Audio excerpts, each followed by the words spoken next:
thanks. Like, hey, Scoob, did you hear Nikki Blake is hosting a Scooby-Doo panel? No. Yeah. Like on today's Scooby-Doo episode, Scooby-Doo and Shaggy meet Nikki Blake. Yeah, and a Scooby Panel. Like, we need to get this puppy started. Okay, Nikki Blake, take it away, Scooby-Doo.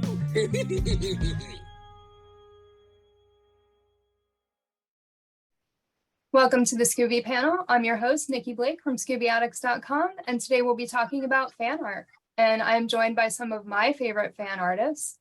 And before we begin, I'll have them all introduce themselves. Wendy, we'll start with you. Hey everybody, I'm Wendy BRYDGE. I'm a commission artist and I've been collecting Scooby for over 30 years. Will? Hi everyone, I am Will Davenport. You can find my work at Davenport Will Draw, and I'm not taking any more commissions, but please check out my work. Sophie? Hey, my name's Sophie. I'm an artist, lover and collector of all things Scooby-Doo. Trevor? My name's Trevor Hawkins, and I'm what I call an intuitive pop artist, and I've loved Scooby since I was very small. So. And KEESHA? Hey, my name is KEESHA. I'm Lazy Perfection on Instagram, and I've been drawing Scooby fan art for the past 10 years, but been an overall fan like since I was 4. Nice. I'm so excited that all of you are here because you guys are like my favorite artists in the Scooby community. And to have you guys all here, and I'm basically just going to interview you, and we're going to find out more about what inspires you and why you do Scooby-Doo art. And this is going to be fun. I'm excited. So the first thing that I would like you to do is let everyone know how you got started doing art. Wendy? My earliest memory of anything to do with art, I was 3 years old, and I know I was 3 because my dad actually saved one of my very first drawings, which is as horrendous as you're probably imagining. It was a girl with a pet potato. It wasn't that great, but my dad wrote on the paper, this is a drawing by our Wendy. She's 3 years old and she says she wants to be an artist when she grows up. And I can remember drawing that same picture over and over and over and over again. I don't know what it was about that, but that was my thing when I was little. My dad tells a story that this would have to be before I was 2 because it was before we moved. And he has said that I was crazy for Bob Ross. When Bob Ross was on TV, I used to watch it all the time, and he can correct me because I know he'll be watching. He can correct me if I'm not remembering this properly. But as far as I know, it was the one show that if it came on at dinner time, I was allowed to wait on dinner and finish the show and then go and have dinner. So that's kind of my start. My parents realized that I had like a love for it. They bought me so many books when I was a kid. I was crazy for picture books, and they definitely bought me art books at a very young age, like paintings by artists and things like that. I did bring a little show and tell. This is my favorite book growing up, this particular Aesop's Fables book, and it is illustrated by Eric Kincaid. And if there is anything that I can point to that most definitely influenced me as an artist, it was for sure this book, without question. No doubt about it. It's filled with these beautiful animals they're clearly illustrated, but it's in a style that I really love. And it just kind of took off from there. My dad always encouraged me to practice and do what I loved, and I still get to do that. So I am very blessed, and not a fancy story, but that was how I got started. KEESHA, how did you get started doing art? I've been doing art all my life. Like, I even had a teacher in the kindergarten tell my mom that like she's gonna go far, and my mom was looking at like these stick figures that I did, like, okay. And then sooner or later, well, years down the line, actually he was my substitute teacher in high school, and was like, you're getting there. And then my first art show that like 4 years ago, he actually came to it again and was like, see, I told you. But I think I started taking it more seriously entering high school back in like 2010. So, and wanted to get better ever since. That's really cool that he went to your art show. That's really And like he only just knew me just because of my name. I'm just like, okay, cool. But yeah, he was like a art teacher and he subbed a lot for art and stuff. So he was well within like the neighborhood, you know? He was nice. well known. Sophie, how did you get started doing art? I mean, it's the most boring answer. I don't know. I've always had a pencil in my hand from like the time I could hold one. I mean, like when you were talking about her first drawing, mine was like on the back of an envelope and my mum still kept it. But like, I guess I do come from a creative family. So obviously I've really driven down that direction, but I've just always had a pencil in my hand since I can remember. And at what point did you start creating your own figures? Well, my main inspiration were like cartoons, and through that I've obviously recreated them. I've been drawing Scooby-Doo ever since I've started watching him, so all my like really rough, horrible drawings of the gang, and then now more refined sketches. Nice. Will, how did you get started doing art? Similarly, I think I was always drawing when I was younger, but I don't think I really realized that I drew more than the average kid till I was maybe 8 to 10. And I would just get frustrated if I couldn't figure out how to make something look real. And I would go to my parents all the time, but my parents didn't have a lot of artistic skills. So they would just kind of tell me to go look at a book or go outside and draw. And I was very influenced by early 80s comic books is definitely the influence. So I would just copy those all day long. And anything I saw on television. So it kind of snowballed from there. And I guess in high school, what I realized that it was like really ingrained in me, I can't not sketch. Like when we're having the interviews that we do sometimes, like I'll start to take a note of something that's interesting and then my hand just kind of keeps drawing. And every once in a while I look at my notes and it looks like a crazy person is trying to take notes because it's just pictures of skulls and then like half a word and then I forgot the rest of the word and then I'm drawing a picture of Wendy's face and so. Oh, that's great. Trevor, how did you get started doing art? Well, I guess one of the earliest recollections was Mom gave me a pencil and a bulletin to keep me quiet in church.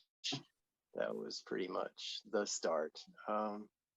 After that, I had some comic books that a cousin gave, so I started drawing Batman and things. That was like the 70s.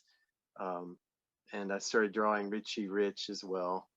And just anything in particular, but didn't really have any major reasons why I'd want to do it full time until kind of much later, until about deciding to go to college. So it wasn't anything I did a whole lot of, but I always like enjoyed it. So.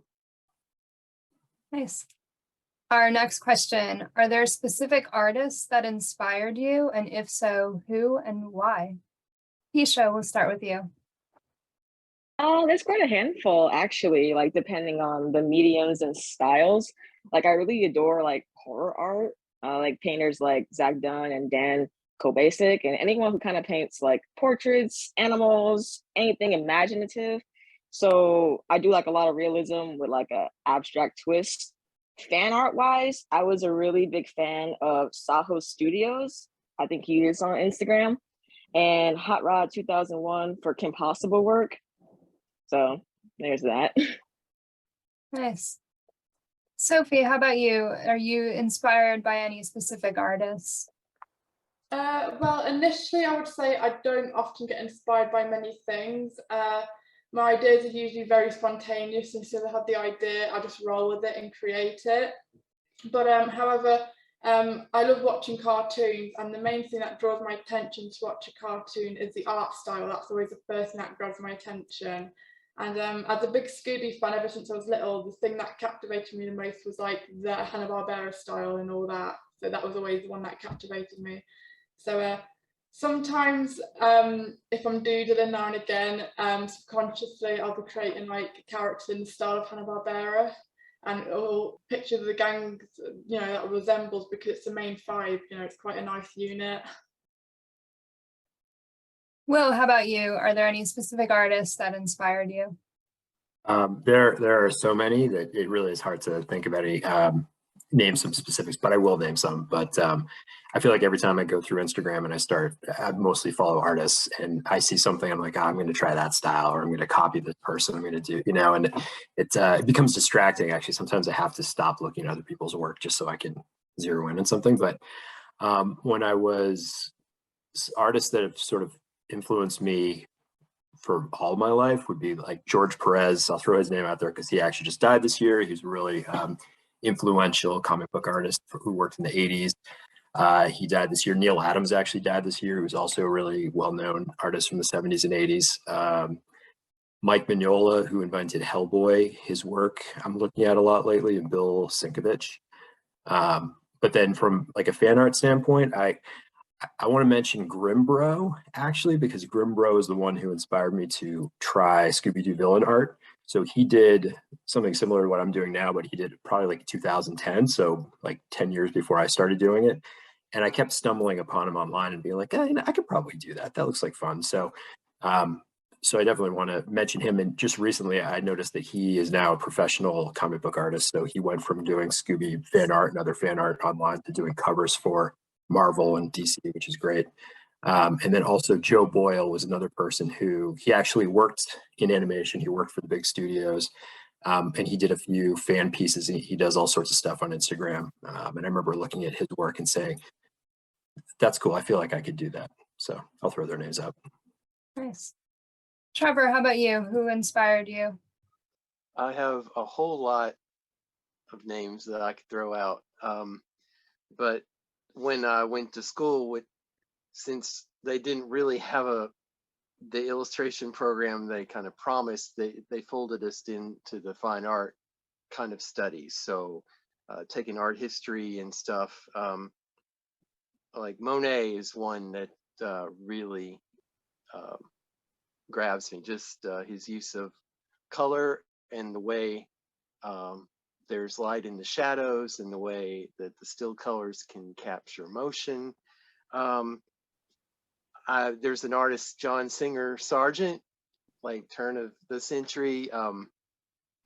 These wonderful classic portraits and things, but done, when you look at the details, it's just like single brush strokes, and the paint does what the paint does. Like it looks like the material that it is. There's no illusion. There's like it's a swoop of a pastel or something, but it still feels like the fold of a fabric, the glint of like light off of a jewel or something, and just amazing. And then for more modern art, there's an artist named Wayne Thiebaud. He did like, it was like a pop art inspired thing along the lines of Warhol, but he did repetitive pictures of familiar, comfortable things. And he did a lot of paintings of diner food, like meringue pies, like over and over, like in a row. So you'd have like the white foam on top, and then there'd be the lemon meringue yellow. But the way he did the colors around, he put like every color in the rainbow on his edges. So that was really inspiring to me. I tend to do that a lot. So anyway, that's that. Wendy, who inspires you? I'm just laughing to myself here because right before I graduated high school in grade 12, my favorite teacher, she was my English teacher. And I remember I had stayed after class one day and we were just chatting, and she was asking me about what I was going to do and things like that. And I knew at that point I still wanted to go into art as a career, but I didn't want to go to university. And so she was trying to sell me on all of the points of like why I should go to university. None of them had anything to do with learning anything. It was all about the experience. But anyway, she asked me, she's like, who's your favorite artist? You know, what artist inspires you? And I was actually so embarrassed because I didn't have an answer. At that point, I thought, and it was that moment that I realized, like, wow, if you want to do this seriously, you better get serious about it, because that is a question that's really important. And I couldn't think of anybody, it was just kind of, art was just kind of a general thing that I loved and I wanted to do. And I was being influenced by all of these external things, but nothing in particular was like sticking in my brain. Now I could sit here for 4 hours and tell you all of the artists that inspire me. But just a few. Leonardo da Vinci, I think, was the first one that really I clung on to. Right around that time when I was just at the end of my high school experience. Caravaggio is my favorite artist. That chiaroscuro, the light and the dark, and that like super dramatic contrast is just, I love it more than anything else. And he was definitely the master of doing that. Glenn Loates would have to be at the top of my list. Glenn Loates is a Canadian wildlife artist, and I have many, many, many of his books that my parents bought me when I was little. And even though I don't think I was doing it necessarily consciously, I definitely think that my whole life was kind of me working towards aspiring to be somewhere in the scope of his level. I mean, I will never be that level, but his wildlife is the best in my opinion. I love Glenn Loates. I grew up on Nancy Drew. Every Nancy Drew book I ever read was based on what cover I liked. So Russell Tandy, Rudy Nappy, both brilliant cover artists for Nancy Drew. Absolutely love them. Norman Rockwell, who could put such a soul and a humanity into anything that he painted. It's just amazing. I love vintage pinup art. So Gil Elvgren, who did more than pinups, though, he did plenty of advertising, and his style is just so warm and full. And there's nothing beats his girls. His girls are just beautiful to look at. Audrey Flack, who is a hyper realist, very, very popular and prolific in the 70s. I will admit, I'm not wild about what she's doing now. She has moved into definitely like a straight abstract, which is just such a departure from hyper realism. It's like complete other end of the spectrum. And what I loved about her work was that it looked like a photograph. It was amazing. Her works, her early works from the 70s are just incredible. And she is also, in a way, part of what has inspired my still life portrait paintings, because she has done paintings where it's a collection of objects and they're telling a story. And I really, really gravitated towards that.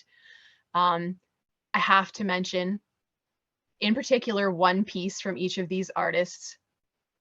When I was still in high school in 2002, my dad and I went to the Royal Ontario Museum in Toronto, which I love to go to all the time. They were having a special exhibition while we were there, and we caught it, I think, right at the tail end. And it was all artwork that was on loan from the Vatican.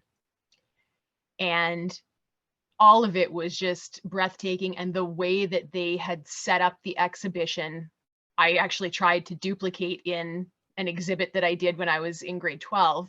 And I very much tried to capture the same essence that they had, with these like tall red, dark drapery and just dark lighting and everything. Apparently, I walked right past a life-size replica of Michelangelo's Pieta while I was at the exhibition. And my dad told me that afterwards. And I was like, "You're a liar. I don't believe you." Was like, how could I walk past that? I love that sculpture. How did I not see it? And sure enough, though, yeah, it had been there, and it wasn't the original, it was a replica. But it's huge. It's not small. And apparently he even asked me if I wanted to have my picture taken next to it, and I said no. So I don't know what happened that day, but that moment bothered me so much. It still sticks in my craw that happened.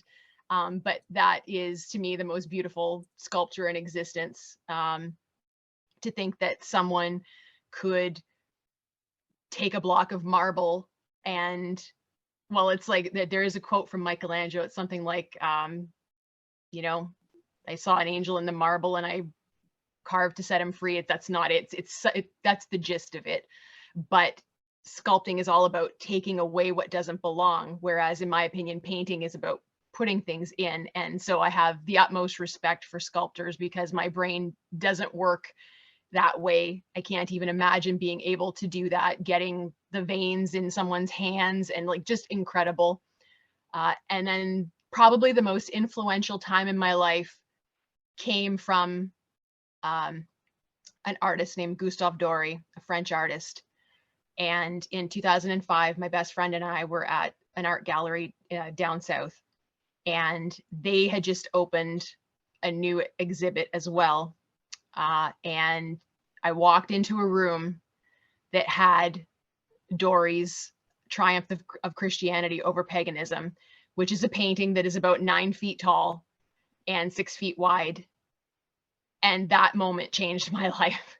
Standing in front of that painting, this close to it, that was the moment where I realized, like, this is what I want to do for the rest of my life. How this painting is making me feel right now is how I want someday other people to feel about my work when they look at it, because it was so awe-inspiring. And it's not even one of my favorite paintings as far as just like the visual goes, but it was just, it took my breath away. Like, people say that, but until you've actually experienced that physically, that sensation of the breath coming out of you and you can't speak and you want to cry, that to me, that is the hallmark of a truly great artist, if they can inspire that kind of feeling in the viewer. And that painting is hundreds of years old, a couple hundred years old. And I hope someday to go back to the gallery. It's a part of their permanent collection, because I need to stand in front of that painting again, because pictures will never do justice to that. And so Doré is definitely near and dear to my heart, because he was the singular, that push that I needed, because that was 1 year after I finished high school, and I was just kind of diving headlong into what I wanted to do with my dad's blessing. And that was the moment, and he was the artist that I was like, this is it. I have to do this. This feeling that I have, I need to inspire it in other people, and I don't ever want to lose it in myself. So Doré definitely has to be right up there, but Caravaggio is my favorite artist of all time. So Nice. Next question. What motivates you to create your art? And Sophie, we're going to start with you. In general, for me, it's just about having a creative mind, which motivates me. The idea of escaping everyday life and expressing myself through art and creating something full of passion, in which I really enjoy doing. I mean, in recent times, I've started to share my art on social media, and the feedback and collaborations I've participated in have been a really great way to continue doing drawing on a daily basis and keep me motivated that way. Will, how about you? What motivates you to create art? I can't not do something. Like, I have to do some form of drawing. So I figure if I'm going to be sketching and doodling, then I may as well be making finished pieces and things that I can be really proud of. So that's one part of it. And then I'm definitely motivated by seeing other people's work. I definitely will see something that someone else posts and say, I got to try my best to see what I'm capable of doing. And then social media has actually been surprisingly like positive in terms of keeping me motivated. There's just a lot of potentially bad things with social media. I think we can debate that for a long time, but it's actually worked out really well for me in terms of showing my art and getting feedback and being involved in the community. And honestly, at this point, the social media is the biggest motivator, at least for the Scooby-Doo fan art that I'm making. Trevor, how about you? What motivates you to create art? Well, I have a strong desire to express and communicate the feelings about things that I love, the things that mean something to me. The the feeling you get when you look at colors and shapes, and when you experience the moment in a scene between two characters or three characters, or the hope you feel like when you know the battle happens and someone's going to win, or the moment where something gets scary. But just basically to use my art to communicate things that are meaningful to me, to be able to put that back out and speak it to other people. Wendy, how about you? What motivates you? Going back to the beginning of time, I mean, what is the purpose of art? A lot of people will debate this. My opinion is that art has always been a way of communicating. It's a way to tell a story, share a message.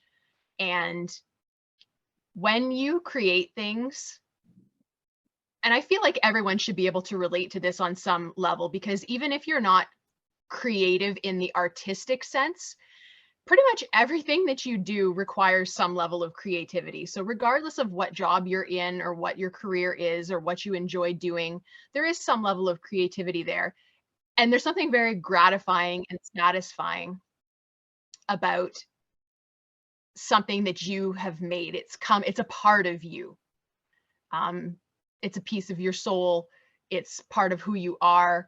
It's like having a child sometimes. It's hard sometimes to get rid of a painting, you know, and you sell it and now you've been compensated for it, but it's hard to let it go because it is a piece of you. And I, in particular, with commission art, I love that I can help bring someone else's vision to life.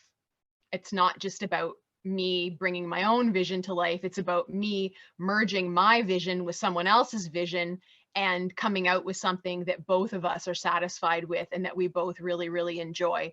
And I feel like there's so much negativity in the world that I have put a great deal of time into training myself to look around at everything and just see all of the good and the beauty and what the Lord has made, whether it be in people or in nature or in just life itself, because there's so many things to be grateful for. I know there's a lot of bad stuff too, but if you dwell on the bad, you won't get anything good out of it and you'll just be miserable all the time. And life's miserable enough without us piling on ourselves. So for me, I'm just motivated to put more good things out to help counteract the bad. And hopefully something that I do will bring other people joy, or will make them smile, or will make them think. Well, I just want people to get something out of it, and I want to get something out of it too. And there's just something gratifying about being able to do something and say, I made that, and have other people react to it favorably and say, wow, thank you. I'm glad that you made that. That made me happy today, or that gave me something to think about, or that changed my outlook. Anything like that is something that it is very motivating, because it makes you want to do it. That when you get something positive out of it, you want to do more of it. And I do think that positivity can build on positivity, and the more we put out, the more we'll get back. And the more we can put out just out into the world in general, hopefully we can tamp down some of that negative stuff, put out more positive, drown out the negative, just tamp it down. We don't need it. We don't need it. We have beautiful art. We have art that tells a message. That's what we need. And I just want to be a part of that. KEESHA, what motivates you to create art? Well, I agree with every single last one of y'all. You know, the social media, just creating things and telling a story. Like when I first started doing the Scooby-Doo art, I kind of saw it like 16-year-old me, like I'm creating like my own alternate timeline Scooby-Doo. And like if you followed me on like DeviantArt way back in the day, I kind of like tell this story, especially with like my Outlast series and stuff, since like 2014 till now. And it's just been fun. And then you can still kind of like see like what type of person I am when you even create things within fan art. So, but yeah, social media, I see a lot of cool things on social media, like your guys' art is so awesome, and other people's art. I just love it all, honestly. Like, no judgment here. But I get motivated for anything. I do love seeing everybody's art on social media. And Will, you always post yours like usually fairly early in the morning. So like I'll wake up and it'll be posted and I'm like, yes, it's just so cool to, to see the new stuff that you guys are working on, or even just see the progression of things that you're working on. It's just so cool. I love it. I love the fan art. And I mean, we're calling it fan art. How do you define fan art, and do you think your work falls under that category? Well, we'll start with you on that one. Yeah, so I thought about this a little bit. I usually don't think too much about defining art because I think some folks spend a lot of time doing that. I don't think the guidelines matter that much. Just people are going to create what they create. But to me, I think fan art is anytime that you're using intellectual property, you're using a character, unless you work for or affiliated with the company that owns the rights, or if you're doing something like a political cartoon or something, which that would be satire. Outside of that, you're doing fan art, I think. But I don't think there's anything wrong with that either. I mean, I know a lot of professional artists they do fan art of characters that they like a lot that they don't necessarily work on. But I think that's what makes it great, is that everyone does it. And actually, Nikki, I've been pretty excited, and I'm curious because you can start answering some of these questions because you've been doing your art lately and posting it, which I think is really cool. So I was very excited when I saw that for whatever reason we've infected you and you decided to start doing this yourself. I've always been afraid to like put myself out there. And then when I started doing the panels, like I kind of had no choice because, hosting a podcast web series, you kind of do that. And then I guess, well, Trevor kind of was like, oh, well, you can do these drawing challenges with us. And I'm just like, no, I can't do them. Like, I'm not good enough to do them. And he's like, no, just do it. And somehow he convinced me to do it. And somehow I would usually send him my picture first before posting it and be like, I don't know, I shouldn't post this. And he's like, no, it's good, post it. So yeah, I don't know. Somehow he convinced me to put myself out there with doing some art. But yeah, I don't consider myself an artist. I just dabble. So I don't feel like I am able to answer the questions like you guys can, because to me, you guys are like true artists. You guys do this because you truly love it. And that I just think it's awesome. Trevor, how do you define fan art, and do you think your work falls under that category? Nikki, I think you're one of the purest ideas of fan art. Is somebody you're moved by something so much you can't help but pick up a pen and a crayon and say, oh, I want to feel this. So like you're the perfect fan. You're the perfect fan art. But anyway, I mean, I think Will pretty much expressed it. It's like if there's a thing defined as an intellectual property, and I guess especially something falls under copyright laws. And if you're doing work that's related to that thing and you aren't being paid or compensated to do it, or actually have permission to do it, it's basically a fan art idea. And there are also ideas about legality. And if some people argue in my past, to me, it's like, why are you doing this or selling this? It's like you don't own this. But there are things called fair use. If an image that's basically saturated the media and culture so much you can't help but reflect it, it's, I mean, a fair thing to respond with a visual, I think. But fan art, to me, I call my stuff fine art, actually.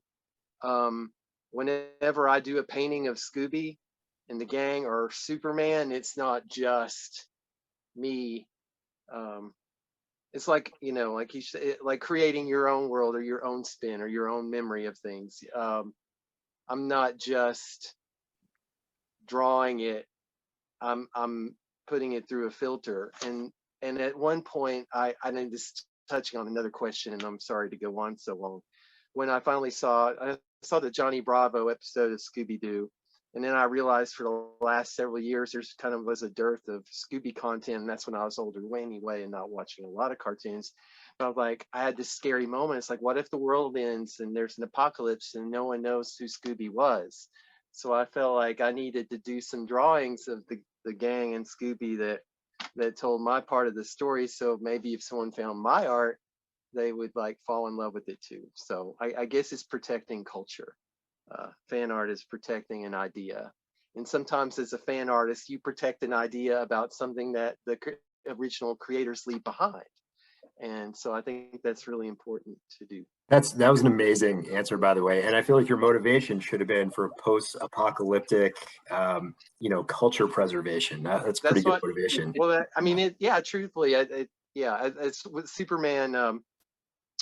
One of the reasons I got back into the Superman art, and I had done it when I was young, and but they gave him an electric blue. They made him like an electric powered character for a while. They brought him back from the dead, and they put him in this electric blue costume, and he had really pale skin. And I saw this, and there was an issue of Wizard magazine. There's a magazine for collectors. It lists a lot of information about things, but it had a cover where he's shown holding his old costume and kind of burning it with his heat vision. And I said, oh my goodness, what if people don't remember Superman in the blue costume and the red underwear? I must do something. So I started a series of Superman paintings. And then after that, I was with my friend Jennifer and like, well, I have to figure out where to show this. And then I found Metropolis, and then I started showing art there. So anyway, I don't know why I feel like I'm the guardian of culture, but yeah, anyway, sorry. Someone has to do it, right? Yeah, I wish I was more a realist, so it would be a more pure thing, but anyway, I'm not gonna dwell. Wendy, how do you define fan art, and do you think your work falls under that category?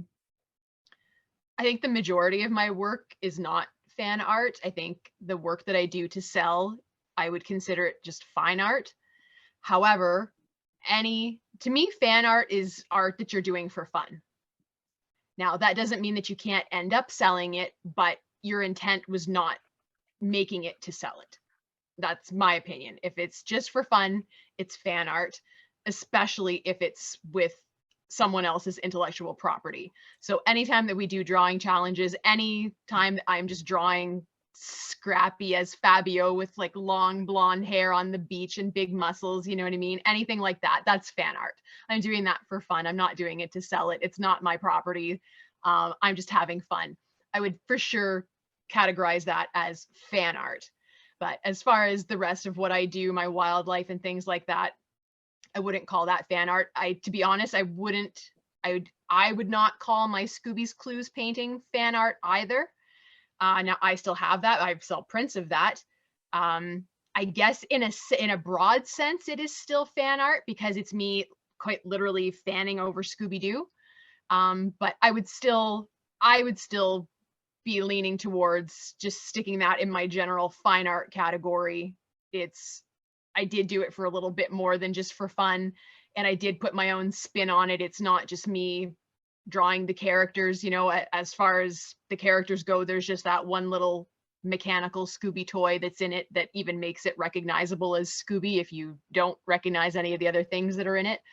But I do think there's quite a broad spectrum when it comes to what is fan art and what is fine art, because a lot of fan art is so amazing that it might as well be fine art. I would argue that any animation cell that ever came out of Hanna-Barbera Studios belongs in a gallery and is therefore fine art. It's not fan art, it is fine art. But some of it's fan art too. I mean, it's like Will said, maybe it's not always good to spend too much time trying to define things, because if you spend too much time doing that and worrying about putting labels on stuff, you're not going to do any of the work, because you're going to be too concerned with slapping a label on it, and we don't need labels. Art, it's art. Hopefully people enjoy it. Hopefully you enjoy making it. It's just art. KEESHA, how do you define fan art, and do you think your work falls under that? Well, first, I like what Trevor said, being guardians of the culture. I love that. But I mean, I think fan art is just, for me, I think it's simply just taking a work of fiction, putting your own spin on it, and just having fun with it. And if you're a part of a community that's really positive, it's very encouraging to keep going. So it's very similar to fan fiction. It's like it gives a joy in creating something that's already familiar with people, and you still get to express yourself through your favorite characters. So yeah, I mean, I guess I would say my work does fall under fan fiction. I mean, fan art. Sometimes from fan fiction. Sophie, how about you? How do you define fan art, and do you think your work falls under that category? Yeah, I agree with everything that's been said. Fan art's purely a piece of art, whether it's a rough sketch or an elaborate piece in any medium created by a fan to show their passion for a series or characters. Our drawing challenges that we do, it's all about encouraging people to just draw. Obviously they want to draw something that they care about, and doing these challenges will allow them to do that and have fun and share with the community, which is really positive. How does where you live affect your art? Does it affect it in any way? Trevor? Okay, not to be obtuse, but I didn't quite know what you meant, so I've answered it in 2 ways.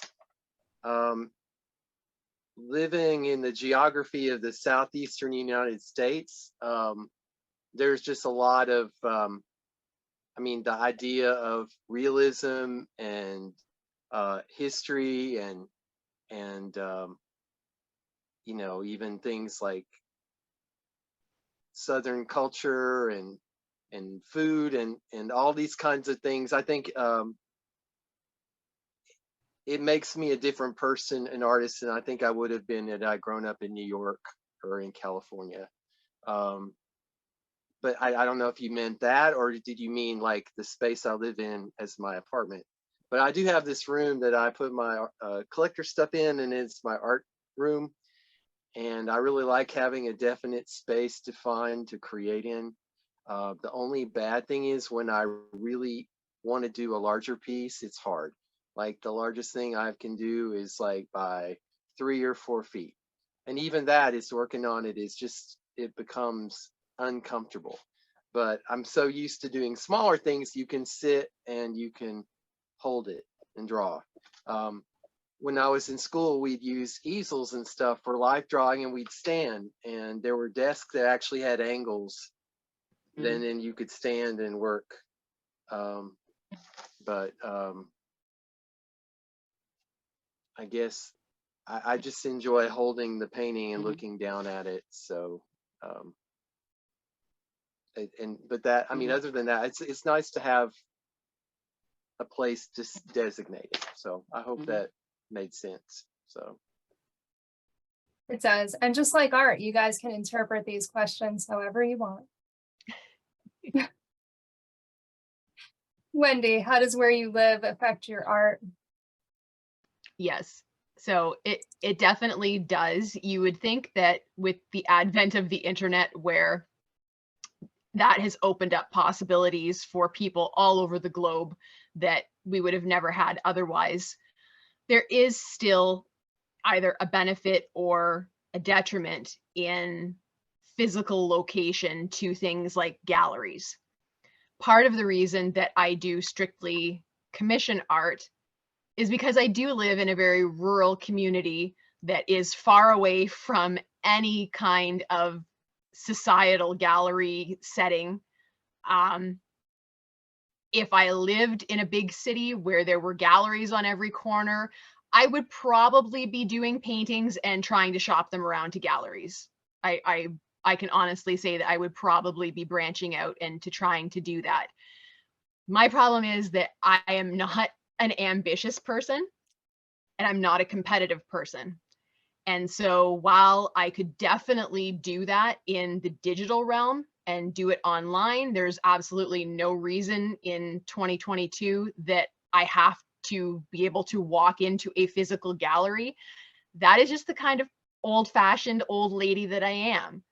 And I don't have the ambition to do it online. I really just don't. And so for sure that affects like that's also, it's not just where I live, it's also my personality. I understand that. But as I say, if I lived in a place that was more densely populated and that had artist gatherings and things like that, I would probably be doing things. I would still be doing the same things, but I would be branching out and trying my hand at some extra things too.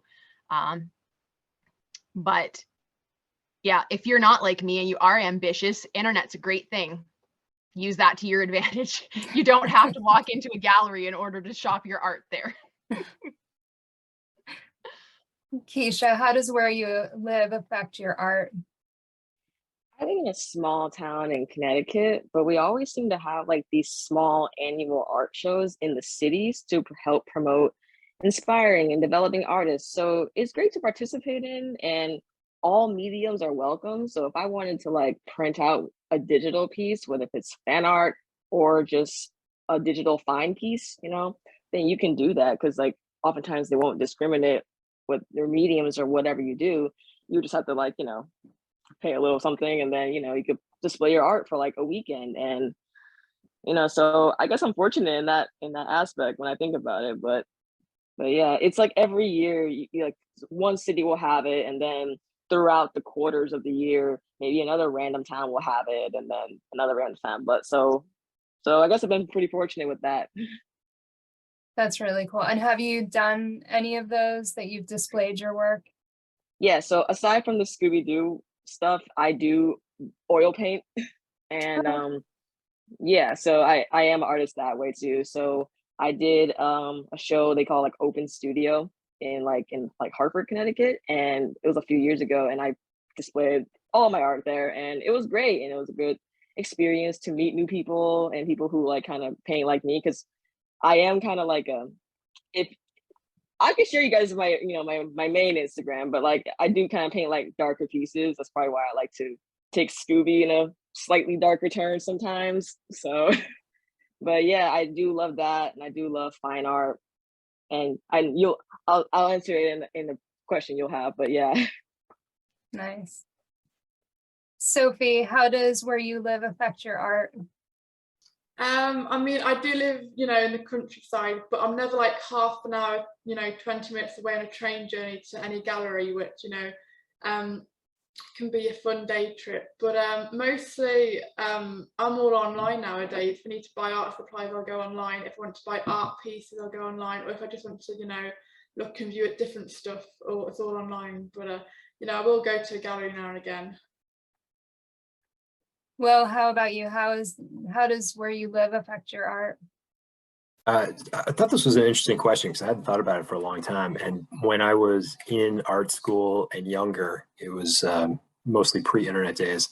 And it used to have a huge impact on the art because the only things that you saw were things that were being created within. So I came up in Boston. I'm still outside of Boston.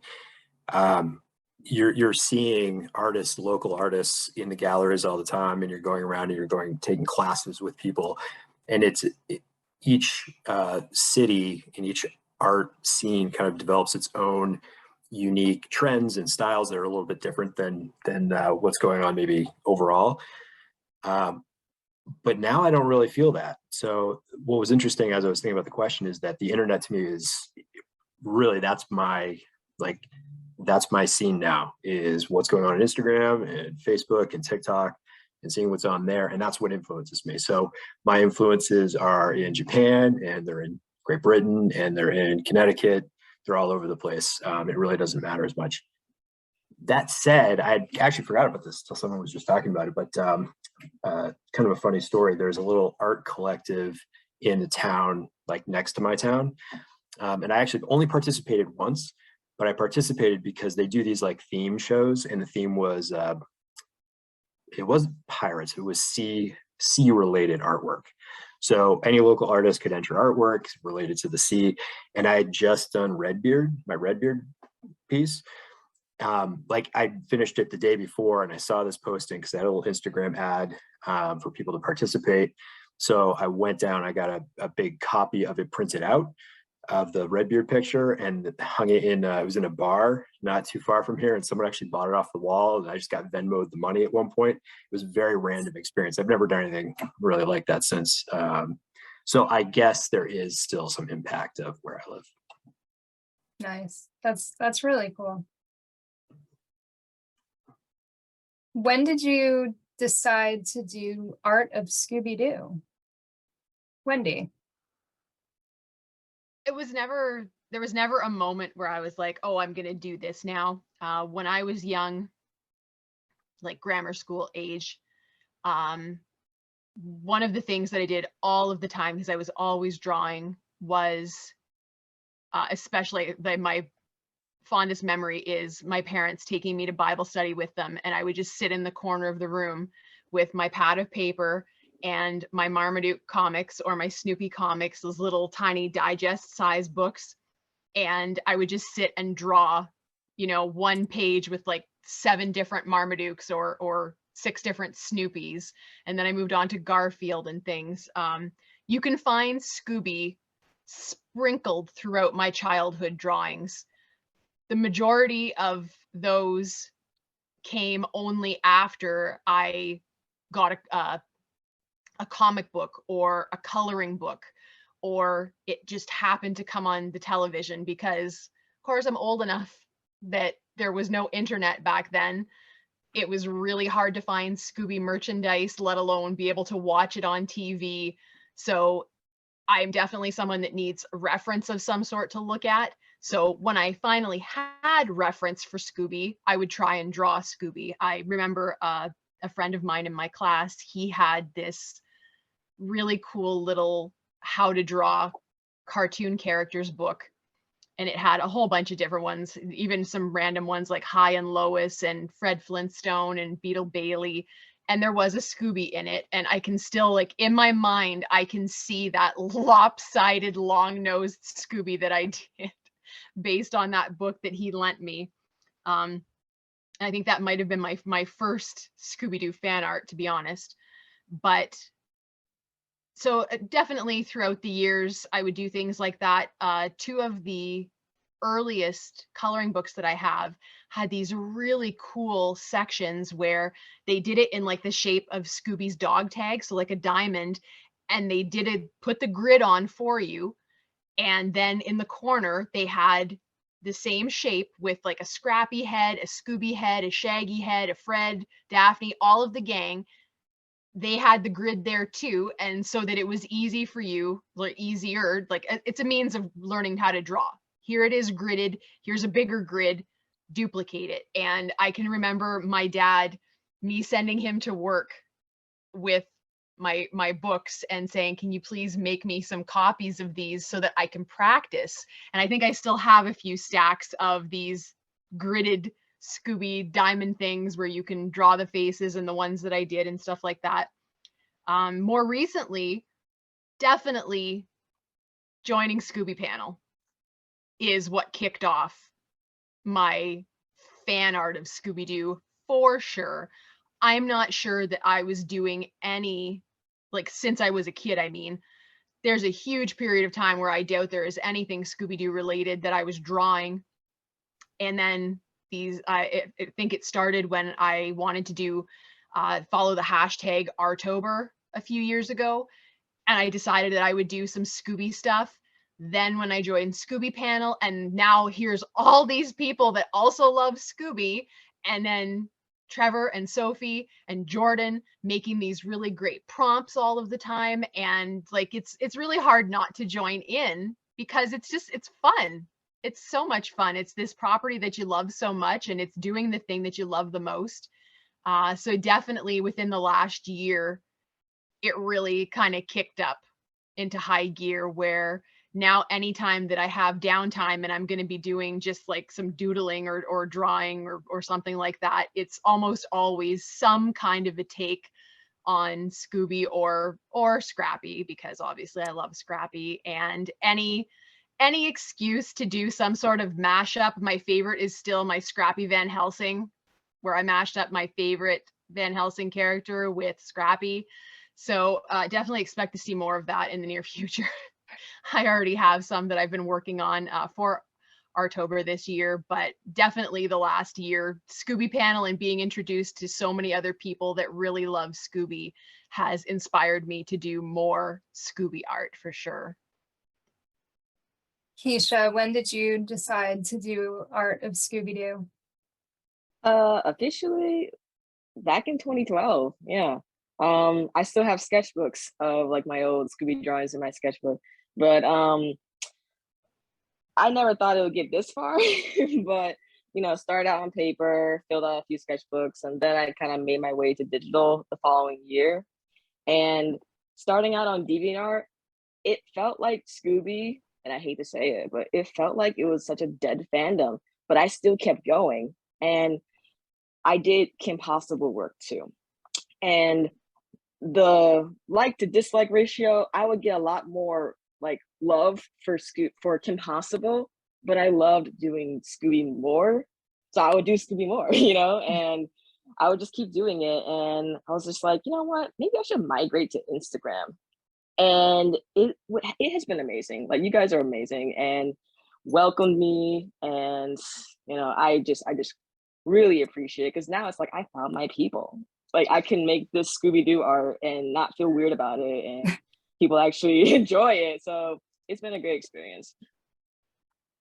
Yeah, I love seeing your art, and I'll go on DeviantArt sometimes and just look up your stuff, Ooh. just because, you know, like I just want to see more of your art. And That's where it started, yeah. like 2013. Yeah. Yeah. And I'm like, let's not deactivate the page. Maybe someone will see it and see like where I started and maybe be inspired. But yeah. But Yeah. totally, Instagram has been amazing. Sophie, how about you? When did you decide to start doing the art of Scooby-Doo?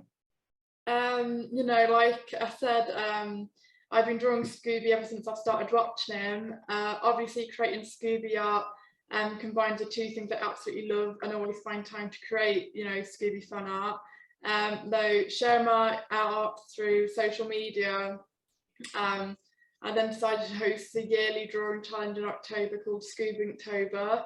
And then once that kicked off, I teamed up with Trevor and Jordan, and now we do our, you know, special occasion drawing challenges, I guess. And yeah, and it continues.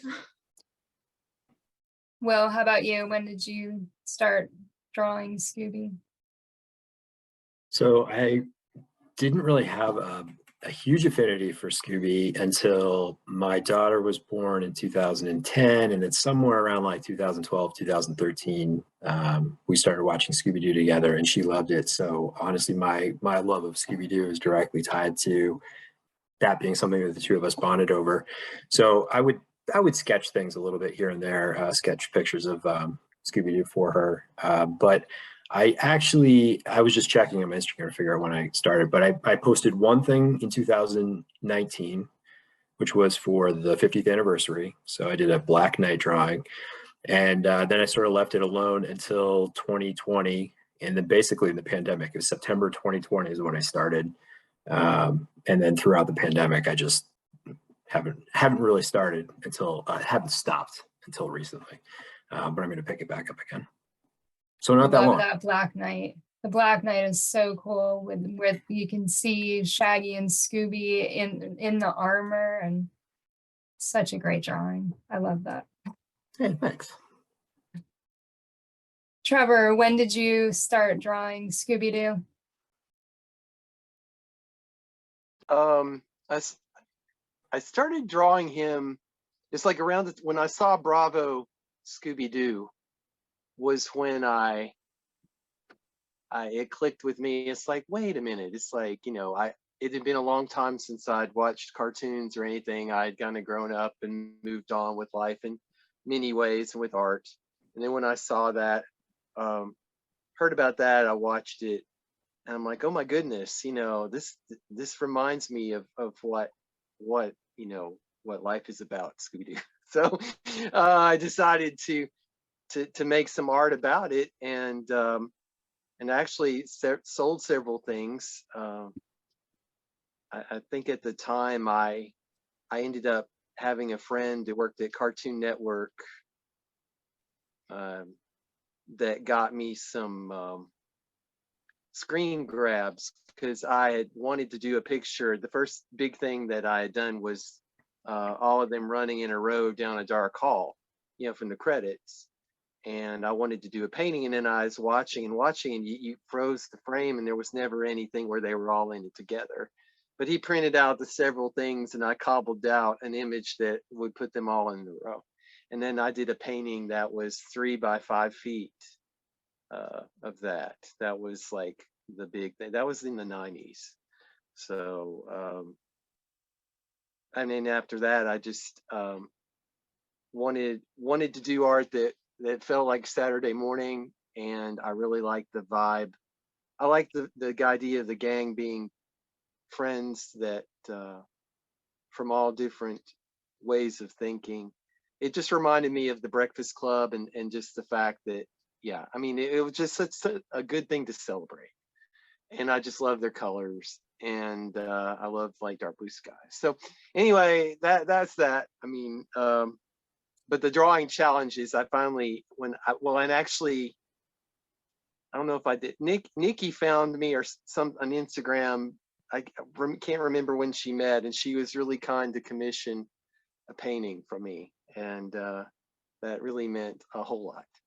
And then the drawing challenges. Then once I saw what Sophie was doing, I decided to do Inktober and Scooby Inktober at the same time. So doing basically 62 drawings in a month. I've done that for 2 years now. It's pretty exhausting, but it's worthwhile. But yeah, Sophie's the one that's mainly, yeah, upped my ante. And then she was the one that she and Jordan, after that was over, it's like all that punishment. It's like, oh, we want to do more. And it's like, oh, I think Trevor might want to join us. And then it's kind of one of those moments like in a movie where like Cameron and Ferris Bueller's Day Off. It's like I'm sleeping and the alarm clock's going off, and then Ferris calls. So sure, I'll do it. So no, but my friendship with them that I feel like has grown from doing that is so awesome. It's neat to have people that you can just go online and message and just say hello to and talk about drawing Scooby or what's next. These art challenges are challenges that Sophie, Trevor, and Jordan, who goes by the Artist Scooby do, they do on Instagram. So be sure to check out their pages usually they do them around the holidays. So just check and keep an eye on their pages for the challenges. They're a lot of fun. It's cool. How has your style changed over the years? KEESHA. Yeah, let's see. How has my style changed over the years? I mean, I mentioned before that I started making more art like frequently back in high school, and all I did back then was like anime and cartoons, and that was great. But when I was like a junior and kind of like scouting for colleges, my art teacher told me that like if I really wanted to do cartoons or anime, whatever, I would have to learn how to draw from life first. And I didn't want to hear that. I wanted to draw cartoons and do what I want. But in the end, she was kind of right. I went to college, took a lot of traditional art classes, found my groove, found out I love fine art, found out I love nature and figurative work. And it has enhanced my fan art, like since doing all that. I even took like a digital painting course, and I love all like really detailed digital paintings and stuff. So I went from just cartoons to, fine art and digital fine art. And then now like just more like I still do my fan art and it's fun. And now I feel like it's, looks different, looks a little better for me. So I feel like it just opened my eyes to like more artistic, outlets and whatnot. So, and I do it all really. Nice. Sophie, how has your style changed over the years? I mean, my art's always gravitated towards illustration and character design, but especially in recent years, I've evolved and started doing my own original character designs and stuff instead of copying and creating fan art. So most of my characters now revolve around my original characters. I mean, I've just been in the middle of making my own storybook, so I've had to make my own original character for that, and that's been really fun to learn how to do the process for that. Wow, that's really cool. Will, how has your style changed over the years? So the Scooby-Doo work that I do doesn't really look like anything I'd done before. And it's been an interesting process. The Scooby-Doo work, I think, has evolved over time a little bit. I think it stayed similar, but I've tried to play with different things, different color, texture, levels of detail, and I've added the video stuff. And I think the video elements and the interactive elements are certainly new. But one of the things that I'm struggling with a little bit right now is I put so much time and energy into the way the Scooby-Doo art looks. So I do my other work. I do my own work. I have other projects I work on that are not fan art related. And I haven't invested as much time into those. And I'm trying to reconcile what is my own personal style? Like, what do I want to do when I'm not doing the fan art? And I think the fan art is so rewarding because of the positive feedback from social media, but that does tend to push me towards doing things that I think are going to have more mass appeal. So there's certain things that people tend to respond to, right? The colors, realism, the interactive things. And I don't actually know if that's really what I want to be doing in my own time. So that's something I'm dealing with a little bit right now, is trying to spend a little bit more time working on my personal style a little bit. And I'm very excited to see KEESHA's oil paintings, because it sounds like she also has that sort of like dual track. You've got this one style over here, and then you're trying to do something on your own. And actually WENDY too, with the nature work. For that you sure. do. So, yeah. Yeah. For sure. I can't wait to it's one of those things. Yeah, no doubt. Yeah. So. But yeah. Trevor, how has your style changed over the years? It's a hard thing to say. When I was in school, my stuff had a certain look to it, and to be honest, in a way, I thought it was just because I couldn't draw well enough. It's like I in my mind, everything I want it to look like, you know, a realistic photograph, and usually what ends up happening is something else. And so a lot of time over the years, it just coming to accept, you know, the fact that telling myself I took classes, you know, on how to draw, life drawing and color theory and design and this and that, and all the things as they go through me, and then they end up, it's like it's kind of worthwhile in some way. So there's some aspects, I think, of my art that haven't changed. I think in some ways I've gotten more areas of focus in some places, because sometimes my art can look the same all over. So I think now there are some points where I'm more successful in drawing attention and moving someone's eye around. But I think in some ways, if you see a painting of mine from 10 or 15 years ago, and look at one now, there's not a lot of difference. But I mean, the positive spin on that is that some people would call that a style.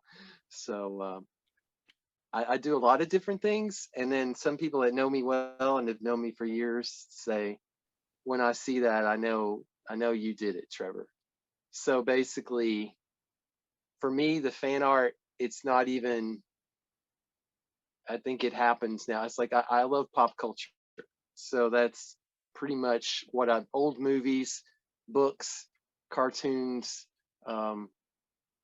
anything like that. So my stuff's always been derived from sources that have been highly refined visually, you know, gone through a lot of process, if not, you know, elevated. But I guess for me, yeah, the Trevor filter, as it's been called, I think is a thing that's held true for a long time and will still keep going.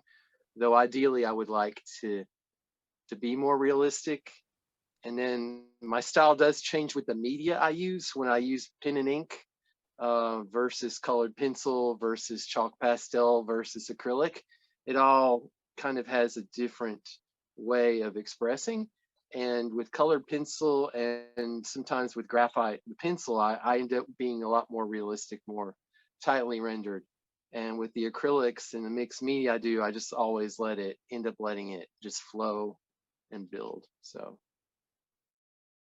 You do have a unique style, and even my husband, like when he sees stuff, he's like, "Oh, I know that that's Trevor's." So, yeah. thank you. So there's that. You know, but What is your favorite and least favorite part about creating art? Sophie. Well, I love making art and being creative. You know, it brings me so much joy, and I do it all day, every day. So, you know, it's my favorite thing to do. However, you know, as we all know, artists are their own worst critics. So, even though the majority of my pieces, I'll be happy with how they turned out, I can always spot that one mistake that always draws my attention, and I go straight to it before looking at the whole piece. So yeah, mostly pros, but that one little con can get on your nerves a few times. Yeah. Will, what is your favorite and least favorite part about creating art? I think my two favorite things are when I have the personal satisfaction of getting something right that I was really working on. And oftentimes I feel like the things that I'm most excited about or most proud of are probably little details that no one else is going to notice. It's like, I got the color of this right, or this person's hand is exactly the way I want it, or you've been, you know, working on something and it's not working, and then you kind of figure out how to solve that problem. It's really rewarding, just personally. You kind of take pride in all these little achievements, and then the other half of why it's awesome is the feedback. The feedback's been great. I definitely have found that I'm drawing for other people more, which is a little bit of a blessing and a curse. And sometimes I respect, or I am jealous of artists who are really just driven by their own personal aesthetic and agenda and don't really care what other people think, and they just do their own thing. But for me, just the positive feedback is great. Trevor, what is your favorite and least favorite part about creating art?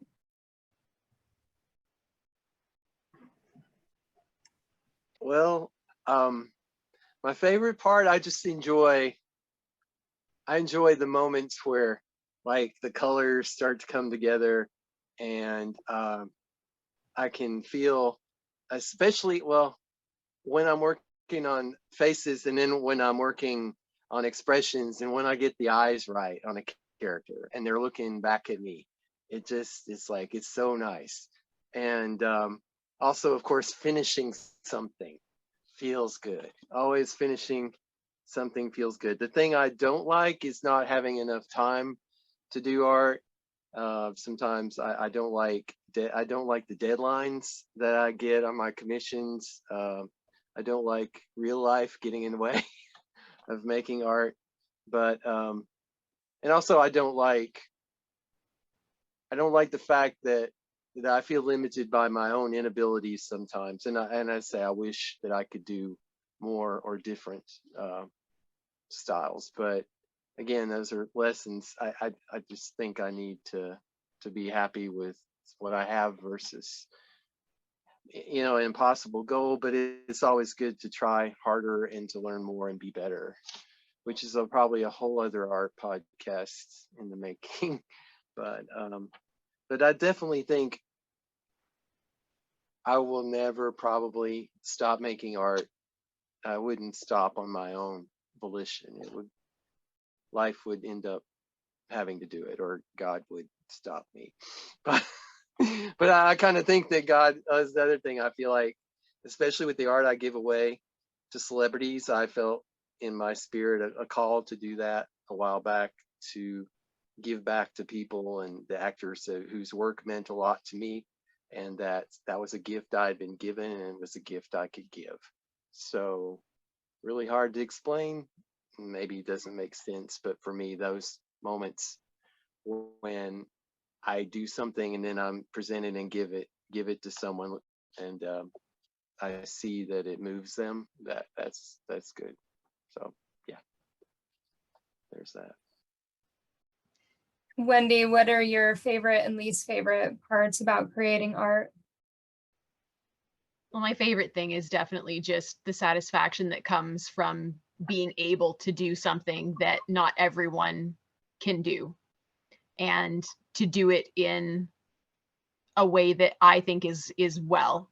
You know, what my definition of successful is might not be someone else's. What I'm going for in my work might not be what other people think is as good as it should be, and it doesn't really matter, because I am, even in the things that I'm doing for other people, I am still doing it for myself because I enjoy it. And the day that I stop enjoying it, I will stop doing it. And my least favorite thing is, like Trevor said, there's just not enough time. I have so many ideas. I am continually inspired by other people and things that I see or come in contact with, and I could fill books with the ideas that I want to do that I will never have the time to do. And also just other people's ignorance of how much time and work goes into creating a piece of art.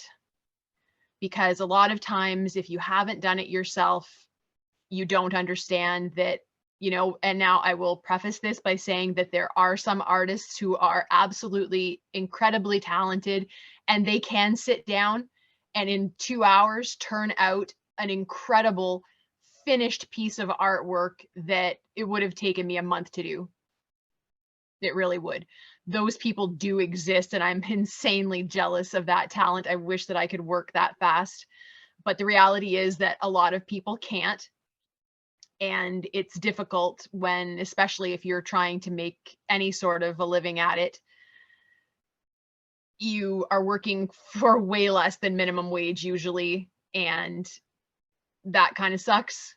You know, it would be nice to be paid for, you know, you figure as an artist, you're not supposed to just be getting paid for your time, but also for your vision. You are delivering something that the person is incapable of delivering for themselves. So you're providing more of a service than just your time put into it. And it is unfortunate that oftentimes you're not compensated for that. That can be kind of a tough pill to swallow, because we do take great pride in what we do, and we spend years honing our craft. And it is hard. It is hard not to be verging on bitter sometimes when you're like, geez, I wish I could get paid the $1,000 that went into my making this painting, and I'm only making like $150 or $200 on it. You know, it can be hard. And the longer you do it, sometimes like you just have to be aware of, you're doing it because you love it. That's why it's important that you have to love it in order to do it, because you're not always going to be the person that makes a living doing it. Sometimes your passion is going to be your side hustle, and you have to be okay with that. So time is never on the side of the artist or the writer or anyone that does anything creative. Time is always the enemy in more ways than one. KEESHA, what is your favorite and least favorite part about creating art? Well, for the fan art, I guess I say my favorite part of the process is coloring and painting everything, figuring out the tone of the scene, color balances, warm versus cool. I really been digging like making the backgrounds like a little more like to fit the characters. If the characters are like, you know, in a dungeon somewhere, I'm gonna have a lot of earthy tones, you know. I like to bring that, you know, immerse the characters within that. So I do like coloring and painting that stuff. My least favorite is surprisingly the inking. I know most people will think that like, oh, it's just going over your sketch lines, but it's like, no, sometimes it's really tedious, and, you know, figuring out line weights and stuff like that. For fine art, I just love everything about it. I just hate the mess. But that's about it. How much time do you have to devote to your art? Will? Um, During the pandemic, when I was really doing a lot of Scooby-Doo work, I think I was putting in like between 20 and 30 hours a week of art. And I was always working on one Scooby-Doo piece, one commission, and then usually one personal thing at a time. So I was like kind of juggling 3 things consistently. Now I'm down to like, I think right now I'm at under 10 hours a week. I want to kind of get back up to somewhere between, I don't know, 10 to 15 hours a week is my goal. Trevor, how much time do you have to devote to your art? I currently have like a 40-hour a week regular job, and makes it really hard, but maybe an hour or 2 every weeknight, and Saturdays to Sundays I get to put more time in, and even but that gets distracted by, you know, life and things you have to do, and things like evil things like laundry and such and errands. But it's more on the weekend. It's never enough time, I can tell you that. But I think in some ways it might be good for me because it forces me to make those moments more productive if I have limited time. But definitely during the pandemic, though, it's kind of backfired because sometimes you just get home and you're in a daze and you're just like, where am I? What world is this? Do I even want to be here?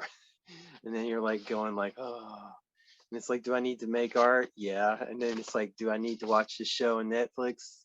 Oh yeah. I'm just saying the struggle is real, y'all. The struggle is real. But anyway, that's what I have to say. Wendy, how much time do you have to devote to your art? Well, most of my fine art pieces, I would say an average of about 100 hours a piece is what it takes to create them. Usually I can do that in a month. I always quote people 6 to 8 weeks because there have been a few times where life has gotten in the way, and I've never gone over my 8-week estimate, but I have come close to taking the full 8 weeks before, because unfortunately I do a lot of other things, and technically art is my day job, but it's the thing that I have to force myself to make time for. And that means I just have to work harder and be more efficient with everything else that I do, so that I do have, 2 hours a day or whatever it might be. Some days I might not have any time to do it. Other times I might get up early and do 10 hours of work before noon. And I have the rest of the afternoon to devote to working on a painting or something like that. I'm fortunate that it is very much up to me. As long as I handle my responsibilities and I get all my other work done, I can spend as much time as I want. If I want to stay up until 2 a.m. to work in the studio, I can, because if I don't feel like getting up at 6 a.m., I don't have to. I definitely work very hard to manage my time efficiently. Like Trevor said, though, I am also not immune to I've already put in a day's work and I'm tired and all I really want to do is watch a show. Do I need to be creating art? Well, yes, but I really just don't feel like doing it right now. I want to do something else. And that there is definitely a balance there where it's not good to be extreme one way or the other. You have to live your life too. And so I just feel like time management is prime in my life, so that I'm never feeling like I have to do the artwork, because I feel like too often if I force myself, I mean, you do have to force yourself, especially if you're going to do it to try and make any kind of money. I'm definitely not advocating for that. Like, oh, I'll work when the muse strikes and that's it, because the muse is often not even around. She's on vacation somewhere in Hawaii. You know what I mean? She's not even in the country, and it is up to you to get off your butt and just do what needs to be done.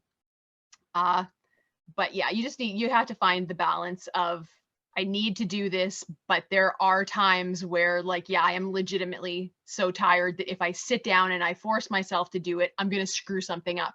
And that's going to just tack on an extra 2 hours where I have to fix what I've messed up. But you learn You learn what your capabilities are and what your limitations are, and you just have to be good about it. And when you recognize, like, yes, I can push through this, I can do this, you go do it. And those times where you're like, no, this is a disaster waiting to happen, walk away. Go do that other thing, get it done, so that when this feeling passes, you can go back to the artwork. KEESHA, how much time do you have to devote to your art? I mean, I try to make things I enjoy a priority, but you know, typically if it's digital, you know, they don't take me that long. So if I wanted to, you know, say I wanted to start something right now after this, you know, I probably could, you know, do it till like 2 a.m. and get half of it done and still go to work at 8. And you know, I don't mind that kind of thing. And then with fine art, even if it's just like an hour a day, if I'm working on like a fine art piece or something, you know, and if I'm like crammed for time, I will squeeze in something. Like if I, you know, if I can't, you know, hang out with a friend, I will do my pieces. I gotta, you know, do something else before, if I'm invited somewhere and I gotta finish this piece, like I do make a priority for those things. So even when I used to work like 80 hours a week, I would squeeze in art somewhere. And it may not be healthy, and I don't recommend it for everyone, but that's just me. Sophie, how much time do you have to devote to your art? Well, at the moment I've been studying art and design and I'm going into illustration, but I also create art as my hobby as well. So usually, you know, I will use quite a lot of different mediums in my artwork. So if my coursework's drawing or fine art, maybe in my past time I'll do something with sculpture of textile. So therefore I'm generally doing art all day, every day. However, I might be working on different projects and different mediums to take a break from one or the other. Obviously with coursework, I've got deadlines to meet, but with my own personal projects, at the moment, I've just been trying to do my Be Cool Scooby-Doo custom figures. And I did give myself a 2-week deadline, but it's more like a month at the moment. That's what we're working on at the moment. So I think another month yet to come though. What is your favorite medium to work with, Trevor? I think I really like acrylic paint a lot. I like it because it's forgiving, it dries fast. I use a lot of gel mediums with it, so I can make watercolor effects with it, or I can give like a gloss texture to the whole thing. I like working in layers and building a history. I think it's one of the things I learned in school. One of my painting teachers was definitely adamant. It's like there are always going to be people in life that they just copy things and look at things. If they look at the surface of your picture, they could copy it, but if they really look, if someone examines it, you've created such a history about it, it would be impossible. So that's one reason why I enjoy, I said, the layering, you know, 10 or 20 layers of paint back and forth, and then certain things shine through and certain things don't have to. But I think acrylic paint works pretty well, and I've added in acrylic paint markers in the last few years, acrylic paint in a pen form. And given that my work tends to be motion and line, it's really easy translation. And those also, when you hit it on the surface and you can take a brush with some water to it, you can take one of the edges and take it out to like a watercolor wash or whatever. Very nice. So yeah. Wendy, what is your favorite medium to work with?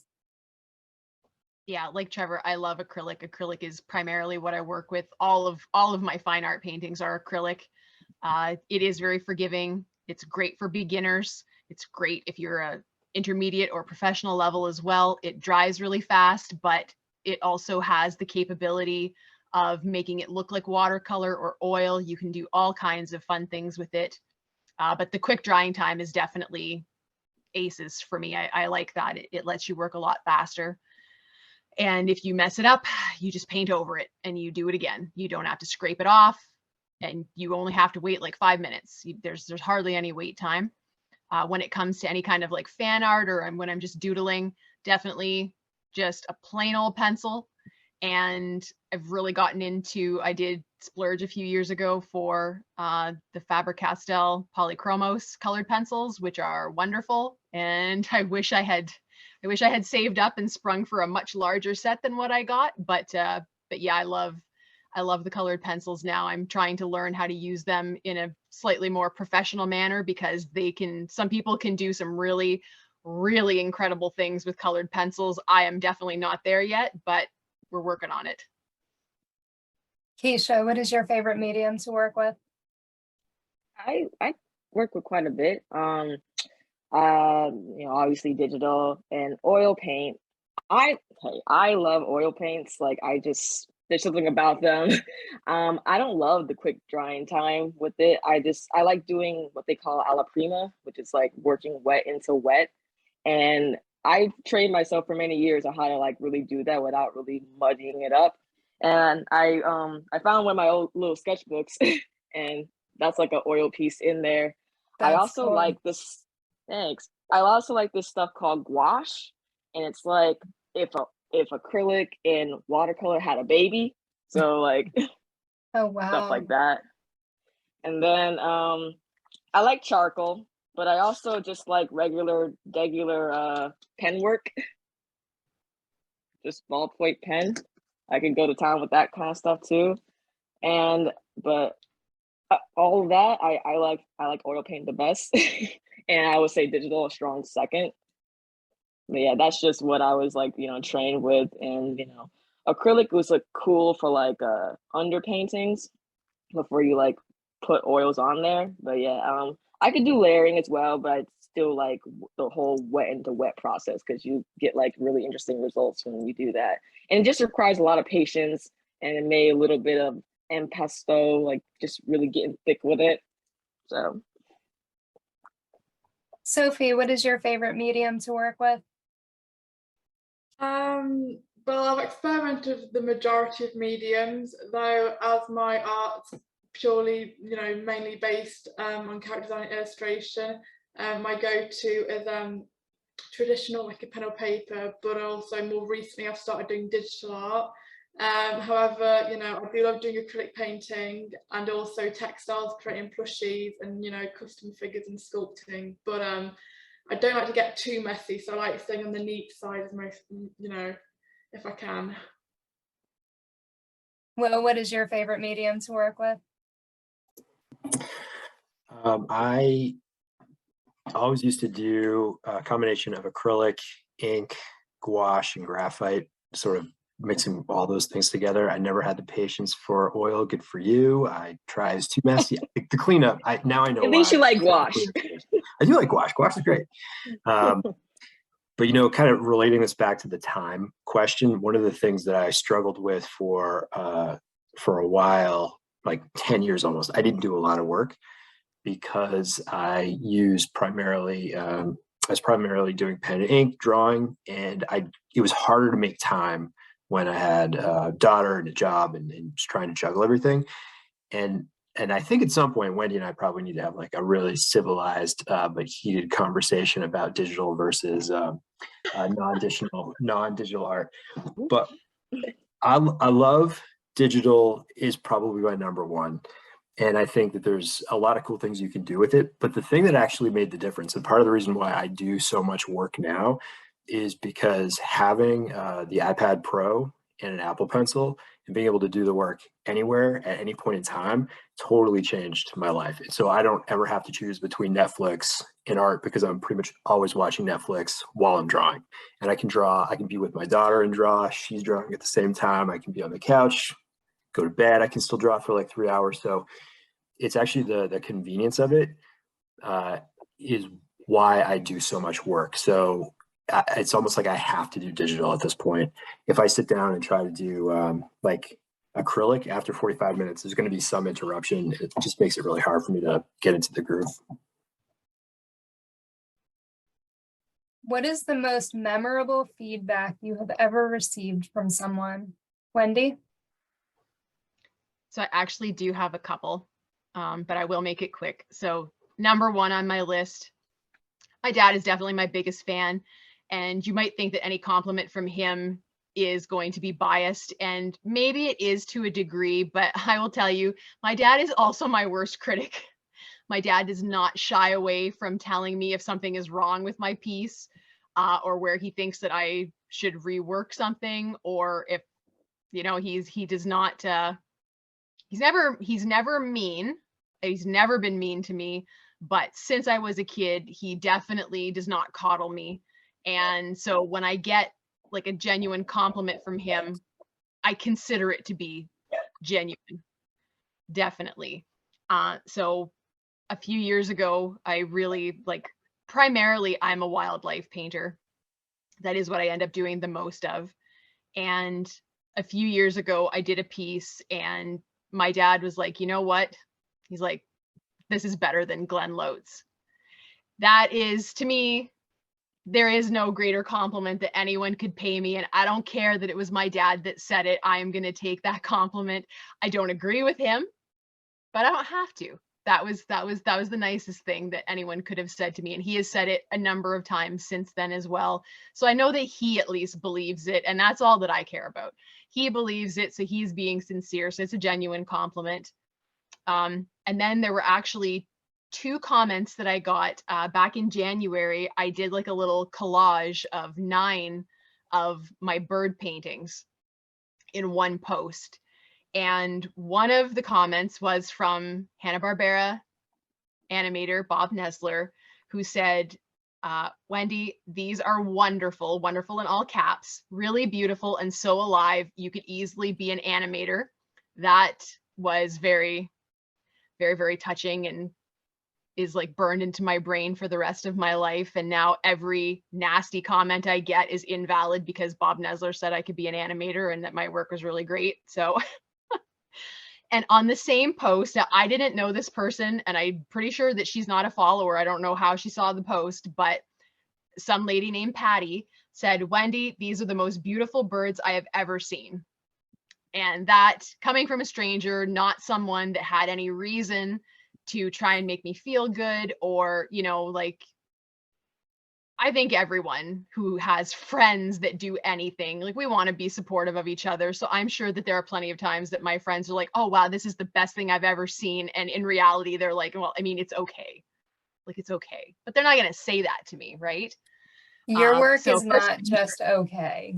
No, You cannot describe what you do as just being okay. Thank you. I appreciate that. But yeah, that was one of the, I mean, those 3 definitely topped my list, but to have a complete stranger just come along and be like, these are the most beautiful birds I've ever seen, that was a nice little lift, I have to say. KEESHA, what is the most memorable feedback you've received from someone? Yeah, I get a lot of nice comments, and I'm really grateful for every single one of them. But one time, I did someone did a small sketch of one of my pieces and showed it to me, like in a DM, and I thought it was really cute because like they appeared to be like really young and impressionable, and I was just happy I could inspire someone like that.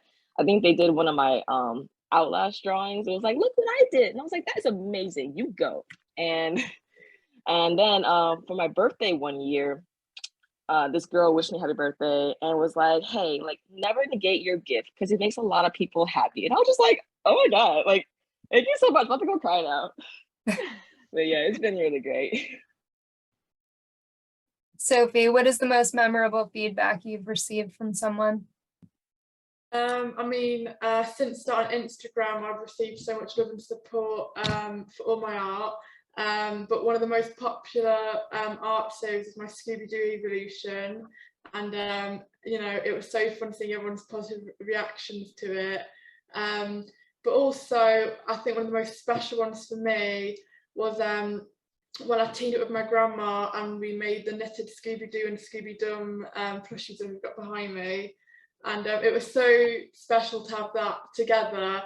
And even the figure toy company Handmade by Robots commented on it, how much they loved it because they were inspired by them. And yeah, my grandma loved it and she was thrilled to bits with it. Sophie, could you grab those and put them to the screen, Scooby-Doo in particular? I mean, not, yeah, because you see so little. They're so cute. They're so adorable. Oh my Yeah. gosh. Love them. Hopefully, it. I'll be a Scooby D in the future. That's dope. Good. That would be great. Will, what is the most memorable feedback that you've received from someone?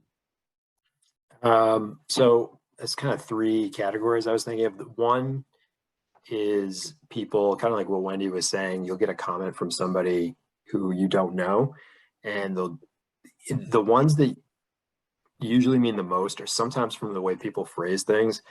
They really mean that they like the work, and sometimes it's often I'll put up a post and it's not one that I think is particularly like my best one ever, but someone will just be like, this is the best thing you've ever posted, and I love this episode, and this brings back so many memories. And every once in a while I'll get those, and those always make me happy because they feel genuine, you know. I always appreciate those. And then I am a sucker for celebrity feedback. So there have been a few voice artists who've given me feedback, which always is super nice. Probably the one I'm the most proud of, though, is your friend John Colton Berry, who said, after 50 years of Scooby, a creative, artistic take is hard and so welcome. I hope we can work on something together one day. And I was like, oh, well, my life's complete now. That's awesome. So that's my favorite one. That was awesome when he said that, and I'm not going to let him forget that. So I will be on him to make sure that he does something with you. Thanks, Nikki. You're the best. Trevor, what's the most memorable feedback you've received from someone?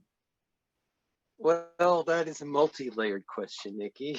But yeah, I have a few things. I've given a lot of art away over the years, but one thing when I was thinking about it, one of my very good friends, Melanie, we were together in school at illustration together, and we still keep up, and she's an incredible artist, and I think, but she's got a family and like mostly, you know, all grown kids and stuff, so she's not been able to do things like she wanted. But anyway, she said to me at one point, she said, Trevor, when I look at your work, you've got all these colors that are where they shouldn't be, and yet they still work. I love that. All the colors where they shouldn't be, and they still work.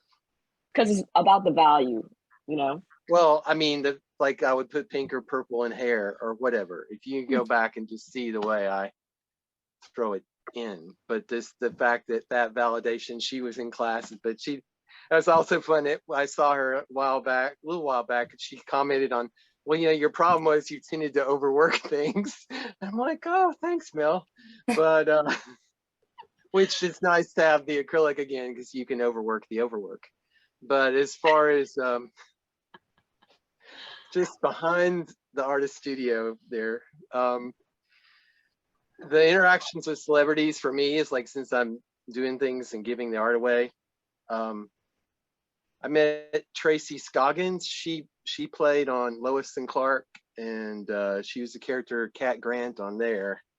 And I gave her 2 paintings, and one of them she just started crying, and she said her mother had passed away recently, and this painting of her reminds her of her mom. So like it's like, now it's kind of a joke with my friends. It's like, if people aren't crying, you know, is it art? But and another thing, I met Mark McClure. He played Jimmy Olsen in the Christopher Reeve Superman set, and I had done 2 paintings for him, and one was from Back to the Future where he played the older brother, and the picture with the sister, Wendy Jo, was the actress name. And he looked at that and he teared up because she had died of breast cancer, I believe. And just when he saw that, he remembered, and they were good friends. And he said, well, I've just got to take that one. So yeah, when it's memorable, when again it hits somebody's heartstring, and then the most recent thing in Metropolis, it just hit my brain. I was trying to think of things, but I'd given him a painting I done 2 for him, and also painted a picture of his father who had passed recently, and he had posted that photo on Instagram as one he particularly liked. And then I did a small painting, and he said, well, I'm gonna put this in my study when I get home. I mean, of course, you know, they're actors and they all say they interact with people and they all say nice things, but I just think, you know, I have to believe he wouldn't, why would he make that up? But, you know, your studies where you have your daily interactions. So the thought of that is nice. Do you have any advice for anyone starting out as an artist? KEESHA? Sure. For any like inspiring or developing artists out there, I would say just stick with it. You already have amazing taste. And if you like animating cartoons or any form of illustration, that's awesome. I feel like if you want to take it a step further, then I highly would recommend just learning the fundamentals of art.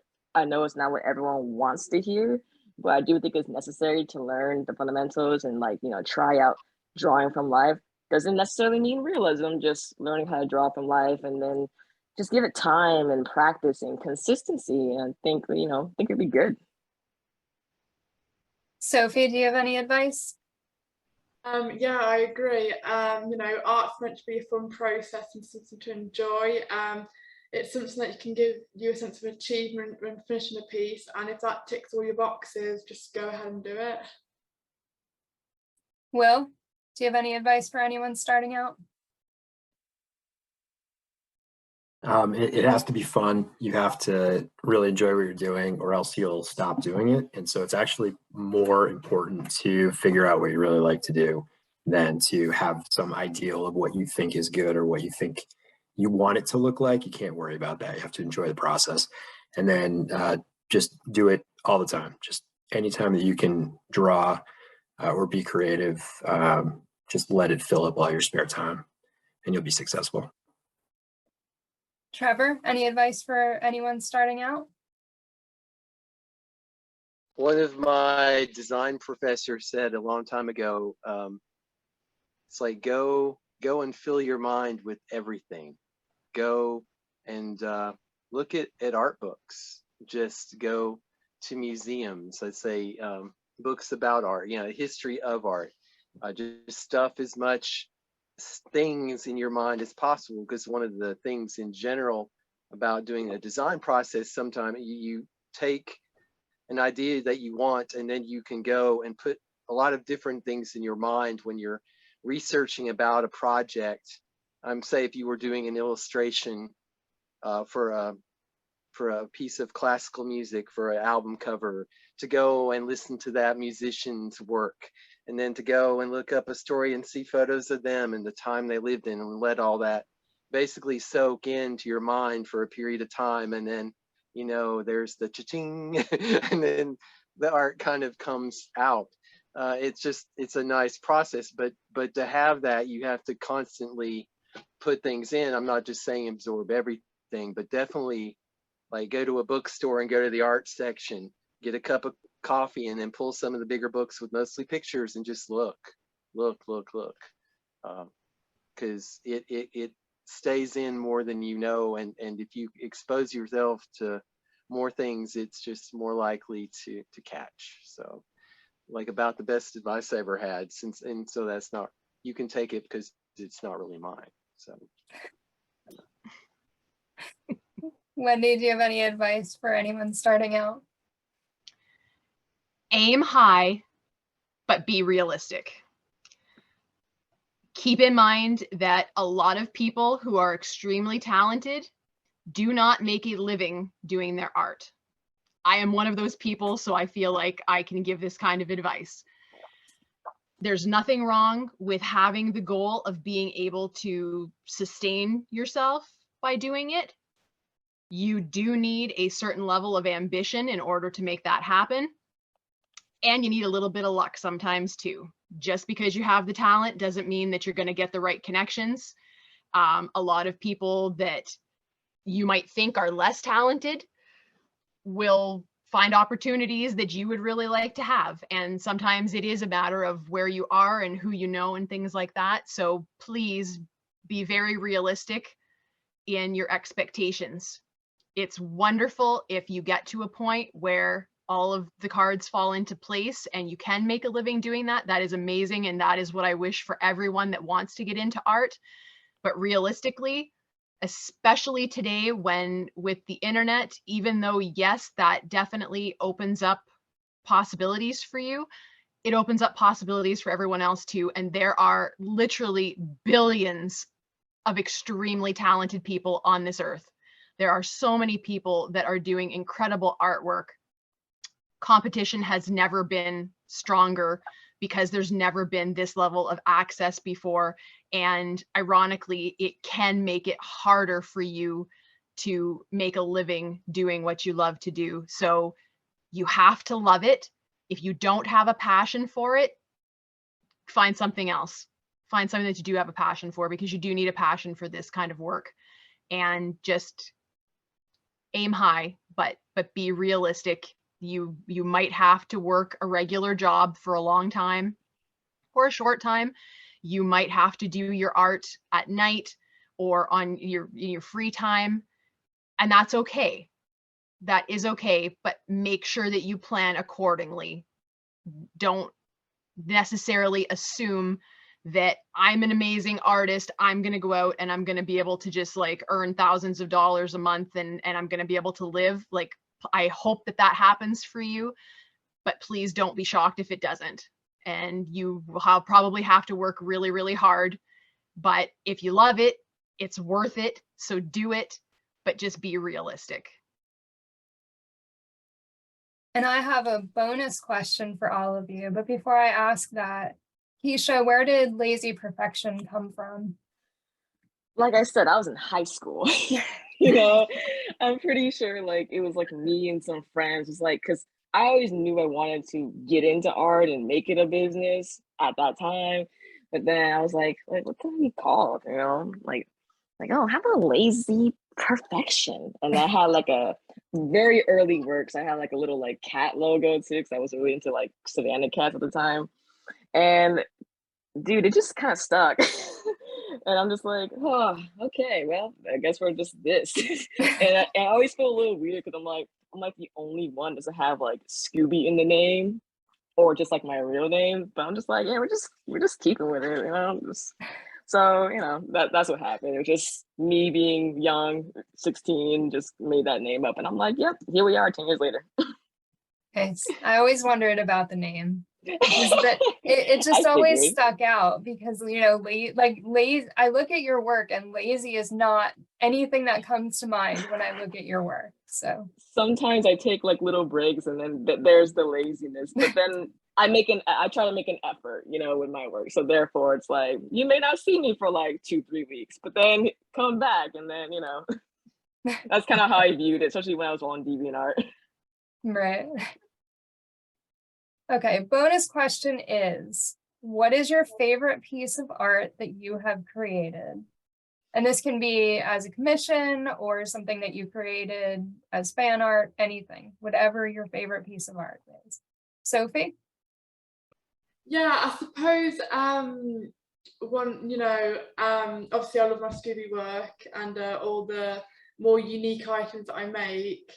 Though I'm really into my original characters, and one of the proudest things I've done is I've pretty much finished my storybook that I have made. So that's one of my favourite things at the moment that I'm doing, but it's going to change tomorrow. So, Will, what is your favorite piece that you've created? God. I know why you'd think that might be an easy question, but that's a really hard question. That's why I didn't give it to you in advance. Yeah, thanks. Yeah, that was clever. Because one of the things that happens is as soon as I'm done with the drawing, and once it's launched on social media, I forget it almost immediately, and I usually look back at it and see the things that I don't like about it. So I tend to not look back that fondly on anything. Actually, here, I'm going to interpret it differently. How's that? Because you said we could do that, so I'm going to do that. Certainly can, yeah. Interpret it really differently. So I actually was just super excited because I've talked to everyone on here except for KEESHA. So I'm really excited that KEESHA's on here. It's great to meet you, because I remember when I started looking at Scooby-Doo fan art, and I was like, I don't know, am I going to do this? Am I really going to post it?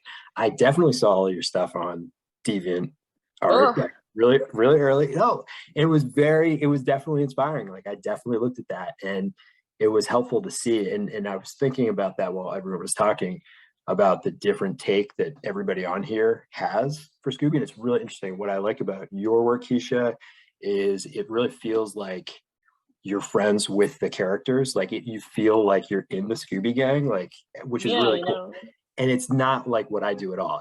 It's like a completely different feel for it.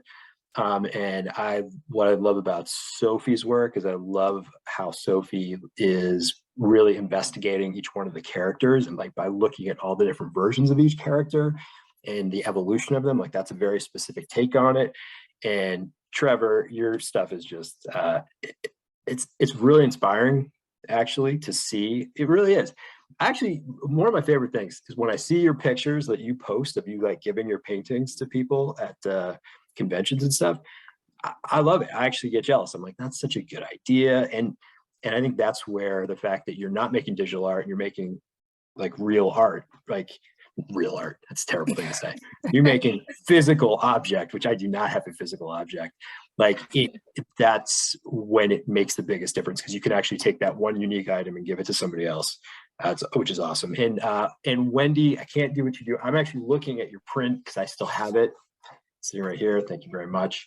But when I look at how clean your lines are, and I think about how hard like it is to get that clean, like the gradient you have on here, and the fact that you did that gradient with acrylic or whatever you did it with, that's crazy. You know how easy that would be in digital? Like, that's why we have to have a conversation. Like, I could cut your time down.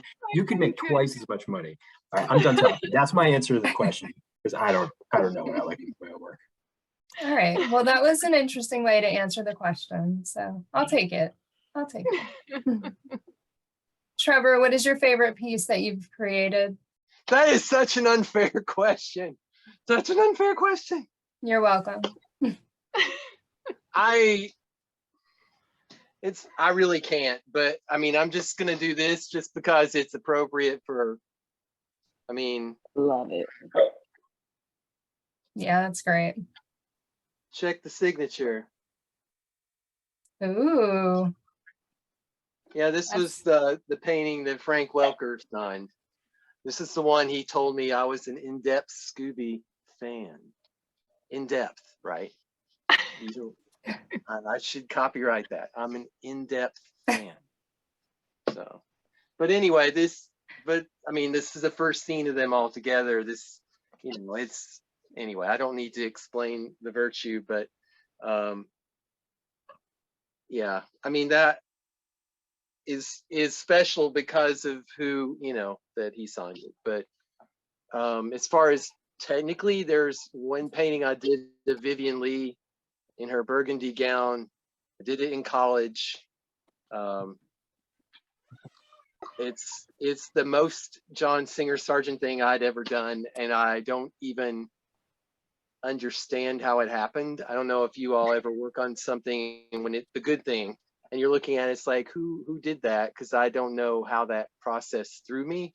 As one of those paintings still I look at and I just can't, I don't understand it, but it's a good thing. So the sad thing is I just can't reproduce that. So there you go. There's the answer of, and I like looking back at art, but I mean, because it reminds me of when I did it. And then, when I do celebrity stuff, I keep one. So I've got over 150 paintings on my walls. So every day I walk back and forth. And the only reason I put them up is because I didn't have any room to store them. I don't know if that was a question that you would have asked, but some artists, it's like, I don't like looking at my own stuff. Normally I would do it and put it all away and have my own living space just be other things. But with those, it's always a reminder of why that I do art. So in a way, like with Barbara, it's like they're all my favorites, they're all my children, but I'm also happy for them to leave me because they're doing what they need to do in the world. So There you go. Wendy, what is your favorite piece that you've created? You thought you were being sneaky and you think you know my answer to this. Because I answered this question for someone else and Nikki was present, but you know what? I'm going to give a different answer because I was torn between two of them. And after that the other day, I was like, you know what? I should have picked the other one. So even though this is not something that I have been able to work on in a long time, I came out of high school and what I wanted to do was I wanted to illustrate Bible symbolism. That is where my heart is. It will always be there. That is the thing that I love the most. And there's not a lot of money in that, so it's not what I'm doing. But someday when I'm old and retired and I can do whatever I want, whenever I want, that I guarantee you that is what will be churned out of my studio.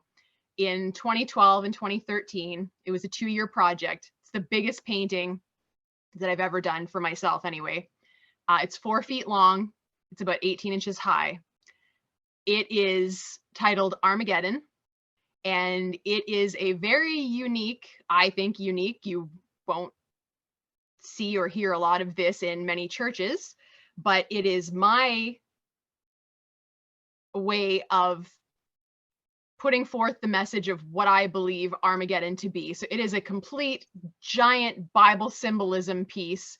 There's so much research. There's my whole lifetime of research involved in the things that I put into that painting and where they are and what they all mean. And everything has a different meaning, but it's just all been presented in a very symbolic way. It is also a self-portrait. I am in the painting. There's a lion and Jesus and a tree of life and the 4 horses of the apocalypse. It is my masterpiece. It is still my masterpiece. And I really do think that that is my favorite painting that I've ever done. I was offered quite a bit of money for it. And I said, no, I don't know that there's an amount of money that someone could offer me and that I would get rid of it because there is so much of me in that painting out of anything that I've ever done, because that is where my heart is. When I was in grade 12, my art teacher kept me back after class one day and she said, you know, Wendy, I think that there's too much religious emphasis in your work. And she thought that that was going to sway me from doing that. And all it did was make me angry. And I was like, you know what? Every piece that you see from me for the rest of this semester is going to be religious. And that's just the way it's going to be.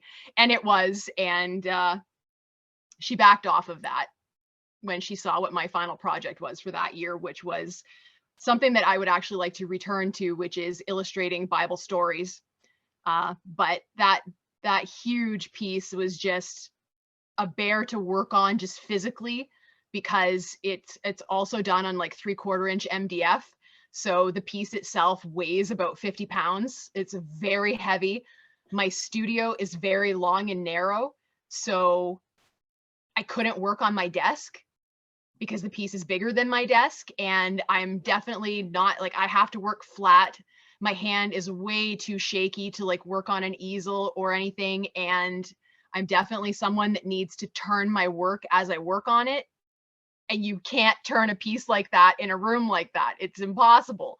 So just trying to work on it, I'm sure, is how some of my hair has gone gray so early, because it was just so much work to do that. But that painting is the essence of my very soul. So that's my favorite painting that I've ever done. And I don't know that will ever change. Nice. KEESHA, what is your favorite piece that you created?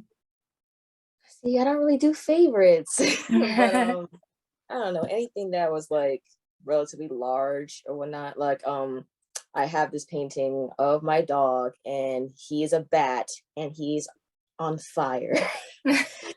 Yeah, and I have this headphone painting that I had bullet holes in it, and I actually incorporated it within one of my fan arts. So, you know, you can look out for that. But fan art wise, probably like my Outlast Scooby works, just putting them in the asylum. Probably the one I did early this year, like back in January. And like Fred's pushing like, you know, this heater out the way, and they're like, you know, like just shocked because what they see is now approaching. But yeah, fine art, yeah, definitely. I have it here. You want to see it? Yeah, Yes. definitely. Yes. Yeah, that. Oh, Oh, wow. wow, that is That's amazing. amazing. 30 by 40, and it's all mine. Wow. And yeah, it's my dog. So I was just like, you know. And that took from maybe January 2019 to about April. Wow. Just, you know, just loving the process. All oils, because that's all I do. And it did go through a lot of like a lot of changes. I think it started out very earthy, like, okay, maybe gonna be in the forest, but then I was like, I want to paint his head on fire. And so that quickly changed the aura of everything. Lots of warm colors, lots of cat reds, and very smelly. Like, and I think that's what people also don't like about oils, is that you have to be in a well ventilated area. but yeah, no, it was still fun. It was still fun to do. And yeah, that's probably my favorite piece, I guess. Yeah. That's really cool. Thanks. I love all of your art. You guys, you all have your own styles, and it's all just amazing. I love seeing it on social media. I love sharing it for fan art Fridays, or just sharing it in general. It's just so much fun. It really makes going through my feed so much more fun to see the drawings or the figures or whatever you guys are creating. You know, there's so much negativity on social media. And anytime I see somebody's art, it just really, it's not negative. You know, you just, like, half the time I'll be scrolling and I'll see something, I just get this huge smile on my face, and my husband's like, "Are you okay?" It's like, "Yeah, I just saw a drawing that so-and-so did." And he's like, "Oh, okay, that makes sense." So, all right. Does anybody have anything else that they want to say? Wendy? I think we all love art and we all love Scooby, and it's really nice to be able to spend time with people that have that kind of thing in common with you. And you can say things that you really can't say to other people. I mean, you can say them, but people don't understand, you know, and they're like, is that really that bad, or is that really that good? But here you can be like, yeah, it is. It is. We do kind of all think the same way, and that's really great. So definitely find people that are of like mind and spend time with those people, because like Nikki said, there's too much negativity already in the world. And I think that we all strive to do something positive, and hey, if we can do it together, all the better. Will, anything else you want to add? I would add that this is awesome. I really appreciate you taking the time to pull this together and to, you know, appreciate the art, appreciate fan art, want to spend some time talking about it. And I think that what's made the process of creating the Scooby-Doo fan art so gratifying is definitely the community. It's such a welcoming, generous community of people who like Scooby-Doo. Tend to be just great people. So it's a great community, and you're kind of at the hub. You're the center of it, Nikki. So thank you very much for everything that you do. Well, thank you for creating amazing art for us to look at. Sophie, anything else you want to add? No, I couldn't agree more with anybody else. Yeah, it's such a great community, and I'm so grateful to meet all you and connect, and it's just so positive. Trevor, anything else you would like to add? I just kind of, in a way, in spite of all the awkwardness it is to talk about myself, it's just really nice to be in a space and talk about art with everybody else. It's kind of like, this is kind of what I would like every day to be like. But anyway, any of y'all that are watching this now or in the future, hopefully pay attention to the art challenges, especially Scoob Inktober, because that's a really big one that I think gets more visibility all over, hopefully Instagram and Facebook in the year. And And Sophie and I are going to unveil like a new 30-day Crystal and Amber challenge soon. I'll be Right, sitting that Sophie? out. Thanks What? for the warning. Well, no, but anyway, it's specifically for Wendy. 30 days of Crystal and Amber. Yeah. Is that landing, Sophie? You've got to laugh. Come on. No, I don't Okay. agree with that. No. I'm sorry. No, wait. So you're leaving me all hanging out? No, we weren't going to do that. It was a joke, Wendy. But yeah. Well, you would probably enjoy the 30-day Scrappy and Flim Flam challenge that we'll be doing in February. No. Minus the flim flam though. Just Scrappy. No. Just Actually, Scrappy. February is 28 days, so I think I missed on that too. But well, anyway, if you like Scooby-Doo, if you like watching us talk about Scooby-Doo, if you like drawing Scooby-Doo, it's like, keep it up. I mean, and then even if you all aren't going to be artists, I always tell my friends, if they have any inclinations, take a small pad of paper. You're in your day, you're on the phone, you're at a meeting, you're with your friends, make a doodle, draw anything you want, a tree, a rock, Scooby's face. Those kind of things can help like any level of person during their day, I think, to deal with stress or just be a little expressive. So yeah, I mean, put some art in your everyday life. So even if it's not Crystal and Amber. Wendy, did you notice that I had Amber lick your face in the panel today? What? You didn't notice that? Okay, I thought I saw a picture of Amber, but no, that definitely did not register in my brain. I'm gonna have to go back and dislike the video now. Thank you for telling me. I did that just for you. You're welcome. I appreciate it, Nikki. Thank you so much. KEESHA, do you have anything else that you want to add? Well, I just wanted to, thank you for, reaching out and bringing me on. And like I said before, it was like, feels like I found my people, because like I was really just in my own bubble making Scooby work for what I felt was like a dead fandom at the time. And then migrating to Instagram, I see all these amazing artists, and it's just been really fun, because I think I started the Instagram back in like 2018. And so like 4 years now on Instagram, and I'm just like, wow, this has been great. And like Trevor said, we are like guardians of this culture. Scooby-Doo has been around for, it'll be 52 years this year. And it's that for a reason. So, so we are the guardians of the culture, whether if you do art or not. And, I've just been really grateful for this community. I was excited that you agreed to come on, because not that anyone else here is less important, but you're the one person that I've never talked to. And I was so excited that you were going to come on and talk to us. So I was thinking like when you asked me for the title card thing, I was like, ooh, I'm in there now. Yeah, no, I'm very approachable. It's just, All right, we are going to wrap things up. Before we do, I would like you guys to let everyone know where they can find you on social media. And Wendy, we'll start with you. Please come and say hi on Instagram. I'm at WENDY_BRYDGE. My Twitter is Wendy Loves Jesus, and my blog, where you can find some of my paintings. And if you don't think I talk too much on the panels and you want to read like a 3,000-word essay that I've written on some random thing like Edgar Allan Poe, that is wendylovesjesus.wordpress.com. Will?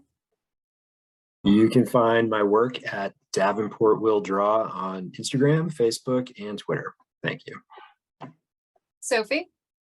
Yep, you can find me on Instagram at Scooby-Doo for life. Trevor? You can find me on Instagram at Funky Philosophy Fridays, and all the sounds are F's. So. And KEESHA? You can find me on Instagram, Lazy Perfection Art, and Your Average Lazy on Tumblr and Twitter. And you can find all my links on ScoobyAddicts.com. Be sure to check out everybody's art, because they are all so amazing. And thank you for joining us for another Scooby panel. Thank you for tuning in to another Scooby panel. I'm Nikki Blake from ScoobyAddicts.com. If you like these panels, please subscribe to my channel for more great discussions. A huge shout out to our patrons, Ross from ScoobyFan.net, Carson Maitland-Smith, Scooby-Doo of Roblox, and Ruth Elliott Hillsden. If you would like to support the Scooby Panel, please go to patreon.com/ScoobyAddicts.